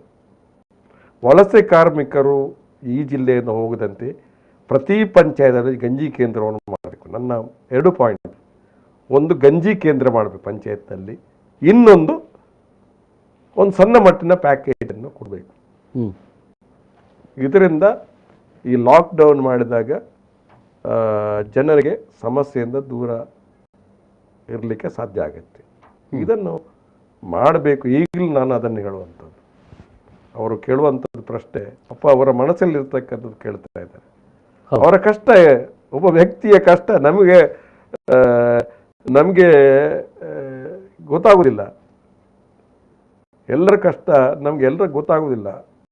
ಭಾಳ ಕಷ್ಟ ಇದೆ ಕೆಲ ಜನರಿಗೆ. ದಿನ ಕೂಲಿಯಲ್ಲಿ ಬದುಕತಕ್ಕಂಥವ್ರಿದ್ದಾರೆ, ಅವರಿಗೆ ಕಷ್ಟ ಇದೆ, ಬದುಕುವುದೇ ಕಷ್ಟ ಇದೆ. ಎಷ್ಟೋ ಜನ ಈ ಒಂದು ಕೆಲವು ವರ್ಷಗಳಿಂದ ಆತ್ಮಹತ್ಯೆಗಳು ಜಾಸ್ತಿ ಆಗಿದೆ, ನೀವು ನೋಡ್ತಾ ಇದ್ದೀರಿ. ಕೆಲವು ಮರ್ಯಾದೆಯಿಂದ ಬದುಕಲಿಕ್ಕೆ ಆಗುದಿಲ್ಲ ಅಂತ ಹೇಳಿ ಆತ್ಮಹತ್ಯೆಗೆ ಶರಣಾಗುವಂಥದ್ದು ಕೂಡ ನಾವು ನೋಡ್ತಾ ಇದ್ದೀವಿ. ಇದು ಜಾಗ್ರತೆ ವಹಿಸಬೇಕಾದ ಅಗತ್ಯ ಇದೆ. ಸರ್, ಹೀಗೆ ಮುಂದುವರಿದರೆ ಈಗೇನು ಗೊತ್ತಾಗೋದಿಲ್ಲ ಅದು ಮುಂದಿನ ದಿನಗಳಲ್ಲಿ. ಈಗ ನೋಡಿ, ಬೇಡಿಕೆಗಳು ವ್ಯಾಕ್ಸಿನ್ ಹೆಚ್ಚಿಗೆ ಬೇಕಾಗ್ಬೋದು. ಬೇಡಿಕೆ ಆ ವ್ಯಾಕ್ಸಿನನ್ನು ರೆಡಿ ಮಾಡಬೇಕಲ್ಲ. ಇವತ್ತು ಕಂಪೆನಿ ಅವನು ಒಬ್ಬ CEO ಹೇಳ್ತಾನೆ, ನಮಗೆ ಆದೇಶ ಕೊಟ್ಟಿರಲಿಲ್ಲ, ಅದಕ್ಕಿಂತ ತಡವಾಗಿದೆ ಅಂತ ಹೇಳಿ, ಪೂನಾವಾಲ ಅಂತ ಒಂದು ಸ್ಟೇಟ್ಮೆಂಟ್ ಕೊಟ್ಟಿದ್ದಾರೆ. ವ್ಯಾಕ್ಸಿನ್ನ ಕೊರತೆ ಆದರೆ ಅದು ಕೂಡ ಮುಂದಕ್ಕೆ ಅದು ಸಮಸ್ಯೆ ಆಗ್ಬೋದು. ರಕ್ತ ಪರೀಕ್ಷೆಯಲ್ಲಿ ಕೂಡ ನಿಧಾನ ಆಗುತ್ತೆ. ವೆಂಟಿಲೇಟರ್ ಇಲ್ಲ, ICU ಇಲ್ಲ, ಆಮ್ಲಜನಕ ಇಲ್ಲ ಅಂತ ಹೇಳುವಂಥದ್ದು. ಈಗ ನೀವು ಭಯಪಡಬೇಡಿ, ಎಲ್ಲ ಸರಿ ಇದೆ ಅಂತ ನಾವು ಮೇಲ್ನೋಟಕ್ಕೆ ಮಾತಾಡ್ಬೋದು. ಅದು ಒದಗಿಸ್ಬೇಕಲ್ಲ. ಒದಗಿಸದೇ ಇದ್ರೆ, ನೀವು ಹೇಳಿದಾಗೆ ಪ್ರಾಥಮಿಕ ಆರೋಗ್ಯ ಕೇಂದ್ರಗಳಲ್ಲಿ ವ್ಯಾಕ್ಸಿನ್ ಕೊಡ್ತಾರಂತ ಕೆಲವು ಕಡೆ, ಅದರಲ್ಲಿ ಕೂಡ ಇಷ್ಟೇ ಅಂತ ಇದೆ. ಕ್ಯೂ ನಿಲ್ತಾರೆ, ದೊಡ್ಡ ಕ್ಯೂ ನಿಲ್ತಾರೆ. ಅಲ್ಲಿ ಕೆಲವೇ ವ್ಯಾಕ್ಸಿನ್ ಬರ್ತದೆ, ಬೇರೆಯವರಿಗೆ ಆ ದಿವಸ ಇರುವುದಿಲ್ಲ. ಇದು ಕೂಡ ಸಮಸ್ಯೆಗಳಿದೆ. 2 ಡೋಸ್ ವ್ಯಾಕ್ಸಿನ್ ಇಲ್ಲ ಅಂತ ಪತ್ರಿಕೆಯಲ್ಲಿ ನೋಡಿದ್ದಾರೆ. ಹೌದು, ಪ್ರಸ್ತುತ ಸಮಸ್ಯೆ ಅದು ದೊಡ್ಡ ಸಮಸ್ಯೆ. ಈಗ ಒಂದು ಡೋಸ್ ತಗೊಂಡ ಮೇಲೆ ಇನ್ನೊಂದು ಡೋಸ್ ತಗೊಳ್ಬೇಕು, ಅದಿಂತ ದಿವಸ ತಗೊಳ್ಬೇಕು. ಅದು ಕೊರತೆ ಆದ್ರೂ ಸಮಸ್ಯೆ ಅಲ್ವಾ? ಈಗ ನಾನು ಒಂದು ಡೋಸ್ ತಗೊಂಡಿದ್ದೇನೆ ವ್ಯಾಕ್ಸಿನ್, ಇನ್ನೊಂದು ಡೋಸ್ ಅಂತ ತಗೋಬೇಕು. ಇದು ಪರಿಸ್ಥಿತಿನೂ ಕೂಡ ಇದೆ ಸರ್. ಈಗ ಒಬ್ಬರು ಇಲ್ಲಿ ಮೆಲ್ವಿನ್ ಅಂತ ಒಂದು ಪ್ರಶ್ನೆ ಮಾಡಿದ್ದಾರೆ. ಈ ಸಂದರ್ಭದಲ್ಲಿ ಖಾಸಗಿ ಆಸ್ಪತ್ರೆಗಳು ಕೂಡ ವ್ಯಾಪಾರ ಮಾಡೋದನ್ನೇ ಮಾಡ್ಕೊಂಡಿವೆ ಅಲ್ಲ, ನಾವೇನು ಮಾಡಬೇಕು ಅಂತೇಳಿ. ರಕ್ತವನ್ನು ಕೂಡ ಈಗ ರಕ್ತದಾನಿಗಳು ರಕ್ತವನ್ನು ಕೊಡ್ತಾರೆ, ಅಲ್ಲೂ ಒಂದಷ್ಟು ಫೀಸ್ ಜಾಸ್ತಿ ಮಾಡ್ತಾರೆ. ಮೊನ್ನೊಬ್ರು ಹೇಳಿದ್ರು ಸುಮಾರು 15,000ದಷ್ಟು ಒಂದು ಬೆಡ್ಡಿಗೆ ರೇಟ್ ಮಾಡ್ತಾರೆ ಇವರು ಅಂತ. ಬಹುಶಃ ನಾವು ಈ ಹಿಂದೆ ಮೊದಲು ಬೆಂಗಳೂರಲ್ಲಿ ಸಮಸ್ಯೆ ಆರಂಭ ಆದಾಗಲೂ ಕೂಡ ಇದೇ ಪ್ರಶ್ನೆಗಳೆಲ್ಲ ಬಂದದ್ದು. ಆರ್ಥಿಕವಾಗಿ ನಮ್ಮನ್ನು ಲೂಟಿ ಮಾಡ್ತಾ ಇದ್ದಾರೆ, ಆಂಬ್ಯುಲೆನ್ಸ್ ಅವರು ವಿಪರೀತದ ದರಗಳನ್ನು ಹೆಚ್ಚಿಸ್ತಾ ಇದ್ದಾರೆ. ಯಾಕೆ ಇದನ್ನ ಒಂದು ಕಂಟ್ರೋಲ್ಗೆ ತರಲಿಕ್ಕೆ ಸಾಧ್ಯ ಆಗ್ತಾ ಇಲ್ಲ? ಈ ಖಾಸಗಿ ಆಸ್ಪತ್ರೆಗಳಲ್ಲಿ ಕೆಲವು ಸಮಸ್ಯೆಗಳು ಇದೆ, ಎಲ್ಲವೂ ಸಾರಾಸಗಟ್ಟಾಗಿ ನಾವು ಹೇಳ್ತಕ್ಕಂಥದ್ದಲ್ಲ. ನಿಯಂತ್ರಣ ಮಾಡ್ತಕ್ಕಂಥ ಪ್ರಯತ್ನಗಳು ಮಾಡಿದಾಗ ಅದು ಕೂಡ ಕೆಲವು ಸರಿ ಒತ್ತಡಗಳು ಬರ್ತಕ್ಕಂಥದ್ದು ನಾವು ನೋಡಿದ್ದೇವೆ. ಕೆಲವು ಆರೋಗ್ಯ ಕರ್ನಾಟಕ ಅಂತ ನಮ್ಮ ಹೆಲ್ತ್ ಮಿನಿಸ್ಟರ್ ಒಬ್ಬರು ಶುರು ಮಾಡಿದ್ದು, ಮತ್ತೆ ಆಯುಷ್ಮಾನ್ ಭಾರತ್ ಬಂತು, ಅದು ಅದರಲ್ಲಿ ಮರ್ಜ್ ಆಯಿತು. ಈ ಉದ್ದೇಶ ಏನಂತಂದ್ರೆ ಬಡವರಿಗೆ ಆರೋಗ್ಯ ಸೌಲಭ್ಯವು ಸುಲಭದಲ್ಲಿ ಸಿಗಬೇಕು ಅನ್ನುವಂಥ ದೃಷ್ಟಿಯಲ್ಲಿ. ಅದರಲ್ಲಿ ಕೂಡ ಕೆಲವು ಸಮಸ್ಯೆ, ನಿರ್ದಿಷ್ಟವಾದಂಥ ರೋಗಕ್ಕೆ ಮಾತ್ರ ಅಂತ ಹೇಳಿ ಆಯುಷ್ಮಾನ್ ಭಾರತ್ ಅದು ಆಗುವುದಿಲ್ಲ ಅಂತ ಹೇಳುವಂಥ ಸಮಸ್ಯೆ. ಇವತ್ತು ಬೇರೆ ಈ ಕೊರೋನಾ ಬಿಟ್ಟು ಬೇರೆ ಸಮಸ್ಯೆಗಳು ಬರ್ತದೆ, ಅದನ್ನು ಆರೋಗ್ಯ ರಕ್ಷಣೆ ಮಾಡ್ತಕ್ಕಂಥ ಇದೆಲ್ಲ ಹೊಣೆಗಾರಿಕೆಗಳು ಆಗ್ತಕ್ಕಂಥದ್ದು ಇದೆ. ಅದರಿಂದಾಗಿ ಈ ನಮ್ಮ ದೇಶದಲ್ಲಿ ಶಿಕ್ಷಣ ಮತ್ತು ಆರೋಗ್ಯ ಅದೇ ದೊಡ್ಡ ಒಂದು ವ್ಯಾಪಾರ ಆಗಿಬಿಟ್ಟಿದೆ. ನಾನು ಇದು ಹೆಚ್ಚಿಗೆ ನಾನು ಮಾತಾಡೋದಿಲ್ಲ. ಫ್ರೀಯಾಗಿ ಜನರಿಗೆ ಸಿಗಬೇಕು, ಶಿಕ್ಷಣ ಮತ್ತು ಆರೋಗ್ಯ ಜನರಿಗೆ ಫ್ರೀಯಾಗಿ ಸಿಗುವಂತ ಕೆಲಸ ಆಗಬೇಕು. ಇದು ಮುಂದಕ್ಕಾದ್ರೆ ಸರ್ಕಾರದ ಬಗ್ಗೆ ಮುತುವರ್ಜಿ ವಹಿಸಬೇಕು. ಈಗ ಈ ಸರ್ಕಾರಿ ಆಸ್ಪತ್ರೆಗಳಲ್ಲೂ ಕೂಡ ಒಂದೆಡೆಯಲ್ಲಿ ಎಲ್ಲವೂ ಇದೆ, ಏನು ತೊಂದರೆ ಇಲ್ಲ ಅಂತ ಅನ್ನುವಂಥ ಒಂದು ಮಾತುಗಳೆಲ್ಲವೂ ಕೂಡ ಇತ್ತು. ಆದರೆ ಪ್ರಸ್ತುತ ಈಗ ಚಾಮರಾಜನಗರ ಜಿಲ್ಲೆಯಲ್ಲಿ ನಡೆದಂಥ ಘಟನೆಯ ನಂತರದಲ್ಲಾದ್ರೂ ಕೂಡ ಅಷ್ಟು ಇದೆಯೇ? ಮತ್ತೆ ನಮ್ಮ ಜಿಲ್ಲೆ, ಈಗ ಕರಾವಳಿ ಜಿಲ್ಲೆಗೆ ತೆಗೆದುಕೊಂಡ್ರೆ ನಾವು ಇಲ್ಲಿ ಈಗ ಏನು ಆಗಬಹುದು? ಈ ದಿನ ಇಷ್ಟು ಸಂಖ್ಯೆಗಳಲ್ಲಿ ಬರ್ತಾ ಇದೆ. ಎಷ್ಟು ಮಂದಿ ಈ ಆಕ್ಸಿಜೇಷನ್ ಸಮಸ್ಯೆಗೆ ಒಳಗಾಗ್ತಾ ಇದ್ದಾರೆ? ಯಾವ ಏಜಿನವರು ಬರಬಹುದು, ಯಾರಿಗೆ ಬರಬಹುದಾಗಿದೆ, ಇನ್ನೆಷ್ಟು ಸಂಖ್ಯೆಯಲ್ಲಿ ಇಂಥ ರೋಗಿಗಳು ಬರಬಹುದು ಅನ್ನುವಂಥ ಒಂದು ಯಾವುದೇ ರೀತಿಯ ಒಂದು ಅಂದರೆ ಪೂರ್ವಭಾವಿಯಾಗಿ ಅಥವಾ ಭವಿಷ್ಯದ ಬಗ್ಗೆ ಚಿಂತನೆ ಆಗುವಂತ ಆಗಬೇಕಲ್ವಾ? ತಾವು ಹೇಳೋದು ಸರಿ. ಯಾಕಂತಂದ್ರೆ ಮುಂದಿನ ದಿನಗಳು ಯಾವ ರೀತಿಯಲ್ಲಿ ಸಮಸ್ಯೆಗಳು ಬರ್ಬೋದು ಅಂತೇಳಿ ನಾವು ನಿರೀಕ್ಷೆ ಮಾಡುವಂಥದ್ದು ಅಗತ್ಯ. ವರ್ತಮಾನ ಸ್ಥಿತಿಯಲ್ಲಿ ಹೇಗಿದೆ ಅಂತೇಳಿ ನಮ್ಗೆ ಗೊತ್ತಿದೆ. ಹೌದು, ಭವಿಷ್ಯತ್ತಿನಲ್ಲಿ ಯಾವ ರೀತಿ ಬರ್ತದೆ ಅಂತೇಳಿ ಆ ಒಂದು ಪರಿಕಲ್ಪನೆ ಅಡಿಯಲ್ಲಿ ನಾವು ಕಾರ್ಯಕ್ರಮವನ್ನು ಹಮ್ಮಿಕೊಳ್ಬೇಕಾಗಿದೆ. ಇವತ್ತೇನೋ ದಕ್ಷಿಣ ಕನ್ನಡ ಜಿಲ್ಲೆ, ಕರಾವಳಿ ಜಿಲ್ಲೆ ಎಲ್ಲ ಆರೋಗ್ಯ ವ್ಯವಸ್ಥೆಗಳು ಸರಿಯಾಗಿರ್ತಕ್ಕಂಥ ಒಂದು ಜಿಲ್ಲೆ. ಇಲ್ಲಿ ಕೂಡ ನಾನು ಇವತ್ತು ನೋಡ್ತೀನಿ ಆಮ್ಲಜನಕದ ಕೊರತೆ ಬರ್ಬೋದು ಅಂತೇಳಿ ಒಂದು ನ್ಯೂಸ್ ಅನ್ನ ನೋಡಿದೆ. ಎಲ್ಲ ಸಮಸ್ಯೆಗಳು ಬರ್ಬೋದು ಮುಂದಕ್ಕೆ. ವೆಂಟಿಲೇಟರ್ನ ಕೊರತೆ ಇದೆ, ಬೆಡ್ಡಿನ ಕೊರತೆ ಇದೆ. ನನಗೆ ಪ್ರತಿನಿತ್ಯ ನಮಗೆ ಒಂದು ICU ಕೊಡಿಸಿ ಅಂತೇಳಿ ಫೋನ್ ಮಾಡುವವರು ಬಹಳಷ್ಟು ಮಂದಿ. ನಮಗೆ ಇಲ್ಲಿ ವಿಕ್ಕಿ ಶೆಟ್ಟಿ ಅವರೊಂದು ಪ್ರಶ್ನೆ ಮಾಡಿದ್ದಾರೆ. ನಿಮ್ಮ ಅನುದಾನದ ಮಾಡಿದ ವಿದ್ಯಾರ್ಥಿ ನಿಲಯ ಕೊರೋನಾ ಬೆಡ್ ಹಾಕಲು ಅನುವು ಮಾಡಿಕೊಟ್ಟು ಜನರಿಗೆ ಸಹಾಯ ಮಾಡಿದೆ, ಇದ್ರ ಬಗ್ಗೆ ಮಾತಾಡಿ ಅಂತ ಹೇಳಿದ್ರ? ಹೌದು, ಅಹಮದಾಬಾದಿನಲ್ಲಿ 7 ಕೋಟಿ ಖರ್ಚು ಮಾಡಿ 2 ಹಾಸ್ಟೆಲ್ ಅನ್ನ ನಾವು ನನ್ನ ಕಾಲದಲ್ಲಿ ಪ್ರಾರಂಭ ಆಗಿದೆ. ಅದನ್ನು ಕೋವಿಡ್ ಕೇಂದ್ರವಾಗಿ ಕನ್ವರ್ಟ್ ಮಾಡಿದೆ. ಒಳ್ಳೆ ಕೆಲಸಕ್ಕೆ ಉಪಯೋಗ ಆಗಿದೆ ಅಂತ ಹೇಳುವಂಥದ್ದು. ಎಷ್ಟು ಬೆಡ್ ಹಾಕಿದ್ರಿ ಸರ್ ಈಗ? ಏನೋ ನನಗೆ ಅದು ನಿಖರವಾಗಿ ನಿನ್ನೆ ಅದು ಬೆಡ್ ಹಾಕ್ತಾರೆ ಅಂತ ಹೇಳಿ ತಿಳ್ಕೊಂಡೆ. ಅದರಲ್ಲಿ ದೊಡ್ಡ ಕಟ್ಟಡ ಎಲ್ಲ ಬಹಳ ಚೆನ್ನಾಗಿ ಬಂದಿದೆ, ಎಲ್ಲ ಒಳ್ಳೆ ಚೆನ್ನಾಗಿ ಕಟ್ಟಡ. ಮಹಿಳಾ ಹಾಸ್ಟೆಲ್, ಹೆಣ್ಮಕ್ಳ ಹಾಸ್ಟೆಲ್, 3 ಹೆಣ್ಮಕ್ಳ ಹಾಸ್ಟೆಲ್ ಇದೆ ಒಂದೇ ಗ್ರಾಮದಲ್ಲಿ, ಕಾಲೇಜಿನಲ್ಲಿ 3 ಹಾಸ್ಟೆಲ್, ಹೆಣ್ಮಕ್ಳು 3 ಹಾಸ್ಟೆಲ್ ಸರಿ ಒಂದೇ ಕಡೆ, ಗಂಡು ಮಕ್ಕಳ 1 ಹಾಸ್ಟೆಲ್, 4 ಹಾಸ್ಟೆಲ್ ಇದೆ. ಅಹಮದಾಬಾದ್ನಲ್ಲಿ ಸಮುದಾಯ ಆಸ್ಪತ್ರೆ ಒಂದು ಮಾಡೆಲ್ ವಿಲೇಜ್ ಅದು ನಮ್ಮ ಕಾಲದಲ್ಲಿ. ಎಲ್ಲ ಕಡೆಯಿಂದ ಬಹಳ ಗ್ರಾಮಗಳು ಇದೆ. ಆದ್ರೆ ರಸ್ತೆಗಳು ಎಲ್ಲ ಪಕ್ಕಾ ರಸ್ತೆಗಳು ಮಾಡಿ ಒಳ್ಳೆ ಚೆನ್ನಾಗಿ ಅಲ್ಲಿ ಸಮುದಾಯ ಆಸ್ಪತ್ರೆ, ಮತ್ತೆ ಕಾರ್ಮಿಕರ ಒಂದು ಆಸ್ಪತ್ರೆ, ಅದು ಕೂಡ ಇದೆ, ಎಲ್ಲವೂ ಕೂಡ ಇರತಕ್ಕಂಥ ಒಂದು ಪ್ರದೇಶ. ಈಗ ನಾನು ಆಗಲೇ ಹೇಳಿದ್ದೆ, ಅಂದರೆ ಒಂದು ಘಟನೆಗಳು ನಡೆದಾಗ ನಾವು ಎಚ್ಚೆತ್ತುಕೊಳ್ಳುವುದು ಆಗಬೇಕು ಅಂತ. ತಾವೇನಾದರೂ ಇಲ್ಲಿಯ ಜಿಲ್ಲಾಡಳಿತಕ್ಕೆ ಏನು ಸೂಚನೆ ಕೊಟ್ಟಿದ್ದೀರಾ? ನೋಡಿ ಹಾಗಾಗಿದೆ, ಇಲ್ಲಿ ನೀವು ಏನು ಮಾಡಿಕೊಂಡಿದ್ದೀರಿ ಅಂತ ಅನ್ನುವಂಥದ್ದನ್ನು ಕಾಂಗ್ರೆಸ್ ಪಕ್ಷ ಇಲ್ಲಿಯ ಜಿಲ್ಲಾಡಳಿತ. ನಾನು ಕಳೆದ ಸಾರಿ ಕೂಡ ನಾನು ಜಿಲ್ಲಾಧಿಕಾರಿಗಳನ್ನ, ಅಧಿಕಾರಶಾಹಿಗಳನ್ನು ಭೇಟಿ ಮಾಡಿದ್ದೇನೆ. ಈ ಸಾರಿ ಕೂಡ ನಾವು ಎಲ್ಲ ಪಕ್ಷದ ವತಿಯಿಂದ ಒಂದು ನಿಯೋಗ ಹೋಗಿ ಕೆಲವಾರು ವಿಚಾರಗಳ ಬಗ್ಗೆ ನಾವು ಮುನ್ನೆಚ್ಚರಿಕೆ ವಹಿಸಬೇಕು ಅಂತೇಳಿ ನಾವು ಜಿಲ್ಲಾಧಿಕಾರಿಗೆ ನಾವು ಒಂದು ಮನವಿಯನ್ನು ಕೊಟ್ಟಿದ್ದೇವೆ. ಜಿಲ್ಲಾಧಿಕಾರಿ ಸಕಾರಾತ್ಮಕವಾಗಿ ನಮ್ಮಲ್ಲಿ ಮಾತಾಡಿದ್ದಾರೆ. ನಾನು ಅದಕ್ಕೆ ಮಾಡಲಿಕ್ಕೆ ಪ್ರಯತ್ನ ಮಾಡ್ತೀವಿ ಅಂತೇಳಿ. ಈಗ ಕೋವಿಡ್ ಸೆಂಟರ್ಗಳು ಕೆಲವು ಮಾಡ್ತಾರೆ ಅಂತೇಳಿ ನಾನು ಕೇಳಿಕೊಂಡೆ.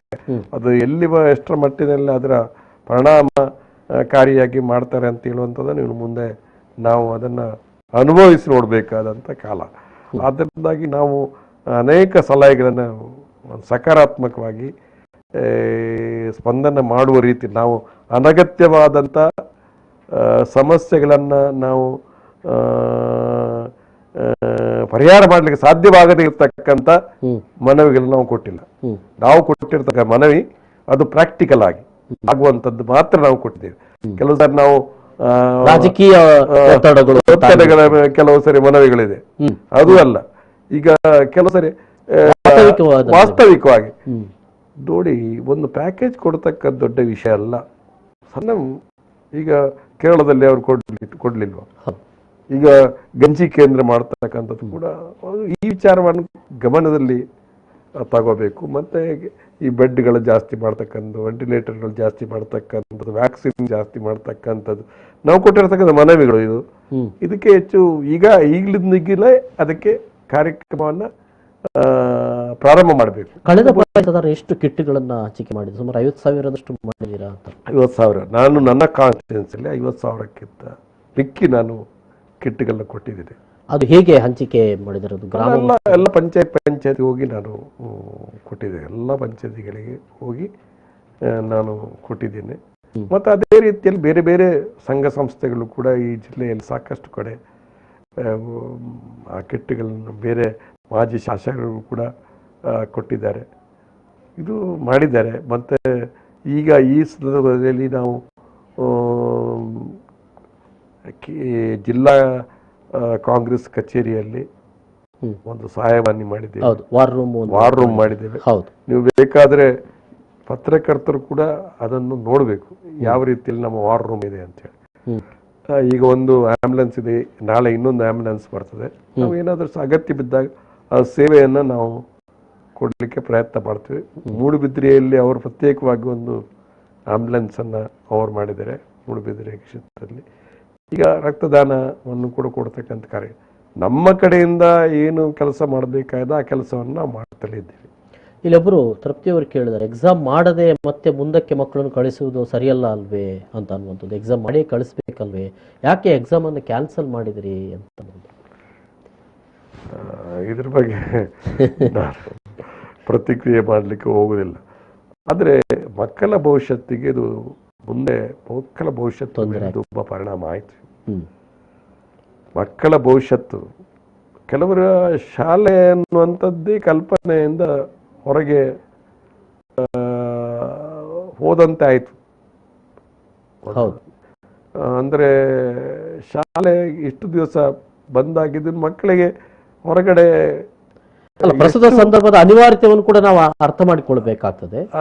ಸೊ ಅದಕ್ಕೆ ಪರ್ಯಾಯವಾದಂತಹ ಕಾರ್ಯಕ್ರಮಗಳೇನು ಅಂತ ಅನ್ನುವಂಥದ್ದನ್ನ ಆಲೋಚನೆ ಮಾಡೋದಕ್ಕೂ ಅಗತ್ಯ ಇದೆ ಅಂತ ಹೇಳ್ತಾರೆ. ಪರ್ಯಾಯವಾಗಿ ಯೋಜನೆ ಮಾಡಬೇಕು.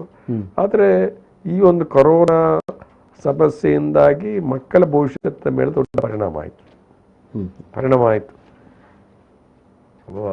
ವಿದ್ಯಾರ್ಥಿ ದಶೆಯಲ್ಲಿ ಇರ್ತಕ್ಕಂಥ ವಿದ್ಯಾರ್ಥಿಗೆ ಅವನ ವ್ಯವಸ್ಥೆಗಳೇ ಇಲ್ಲದಂತೆ ಆದಾಗ ಅವನು ಏನು ಮಾಡೋದು? ಆನ್ಲೈನ್ ಎಜುಕೇಶನ್ ಸಿಸ್ಟಮ್ ಅಂತ ಬಂದಾಗ ಒಂದು ಮಗು ಪ್ರಾಕ್ಟಿಕಲ್ ಆಗಿ ಆತ ತಿಳ್ಕೊಳ್ಳೋದಿಲ್ಲ. ಅವನ ಕೈಗೆ ಮೊಬೈಲ್ ಬಂತು ಆನ್ಲೈನ್ ಅಂತ ಹೇಳಿ, ಅದರಿಂದ ಎಷ್ಟು ಒಳ್ಳೇದಾಗುತ್ತಾ ಕೆಟ್ಟದಾಗ್ಲಿಕ್ಕೆ. ಮಾಣಿಯಿಂದ ಚರಣ್ ಅವರು ನೇರ ಸಂಪರ್ಕದಲ್ಲಿದ್ದಾರೆ. ಚರಣ್ ಅವರೇ ನಮಸ್ಕಾರ, ಮಾತಾಡಿ. ರಮಣ ಹತ್ರ ಇವರಿದ್ದಾರೆ. ನಮಸ್ಕಾರ. ನಮಸ್ಕಾರ ಮಾಡಿಲ್ಲ ಹಾ, ಹೇಳಿ ಹೇಳಿ. ಲಾಕ್ಡೌನ್ ಅದು ಬಂಗ ಹಲೋ, ಕೇಳ್ತಾ ಇದೆ ಚರಣ್ ಮಾತಾಡಿ. ಚರಣ್ ಲಾಕ್ಡೌನ್ ಅದು ಬಾರಿ ಬಂಗ ಆತನಿ ಹೆಂಚಿನ ಮಾತ ಭಂಗ ಆತಂದ್ರೆ ಬಂಗ ಆತನಿ ಇಂಚ ಕಾಲ್ತನ ಎತ್ತಾತ್ತು ಸದ್ಯಗ ತಪ್ಪ ಅಂಚಿನ ಗೊಬ್ಬರ ಗೊಬ್ಬರ ಮ್ಯಾಚ್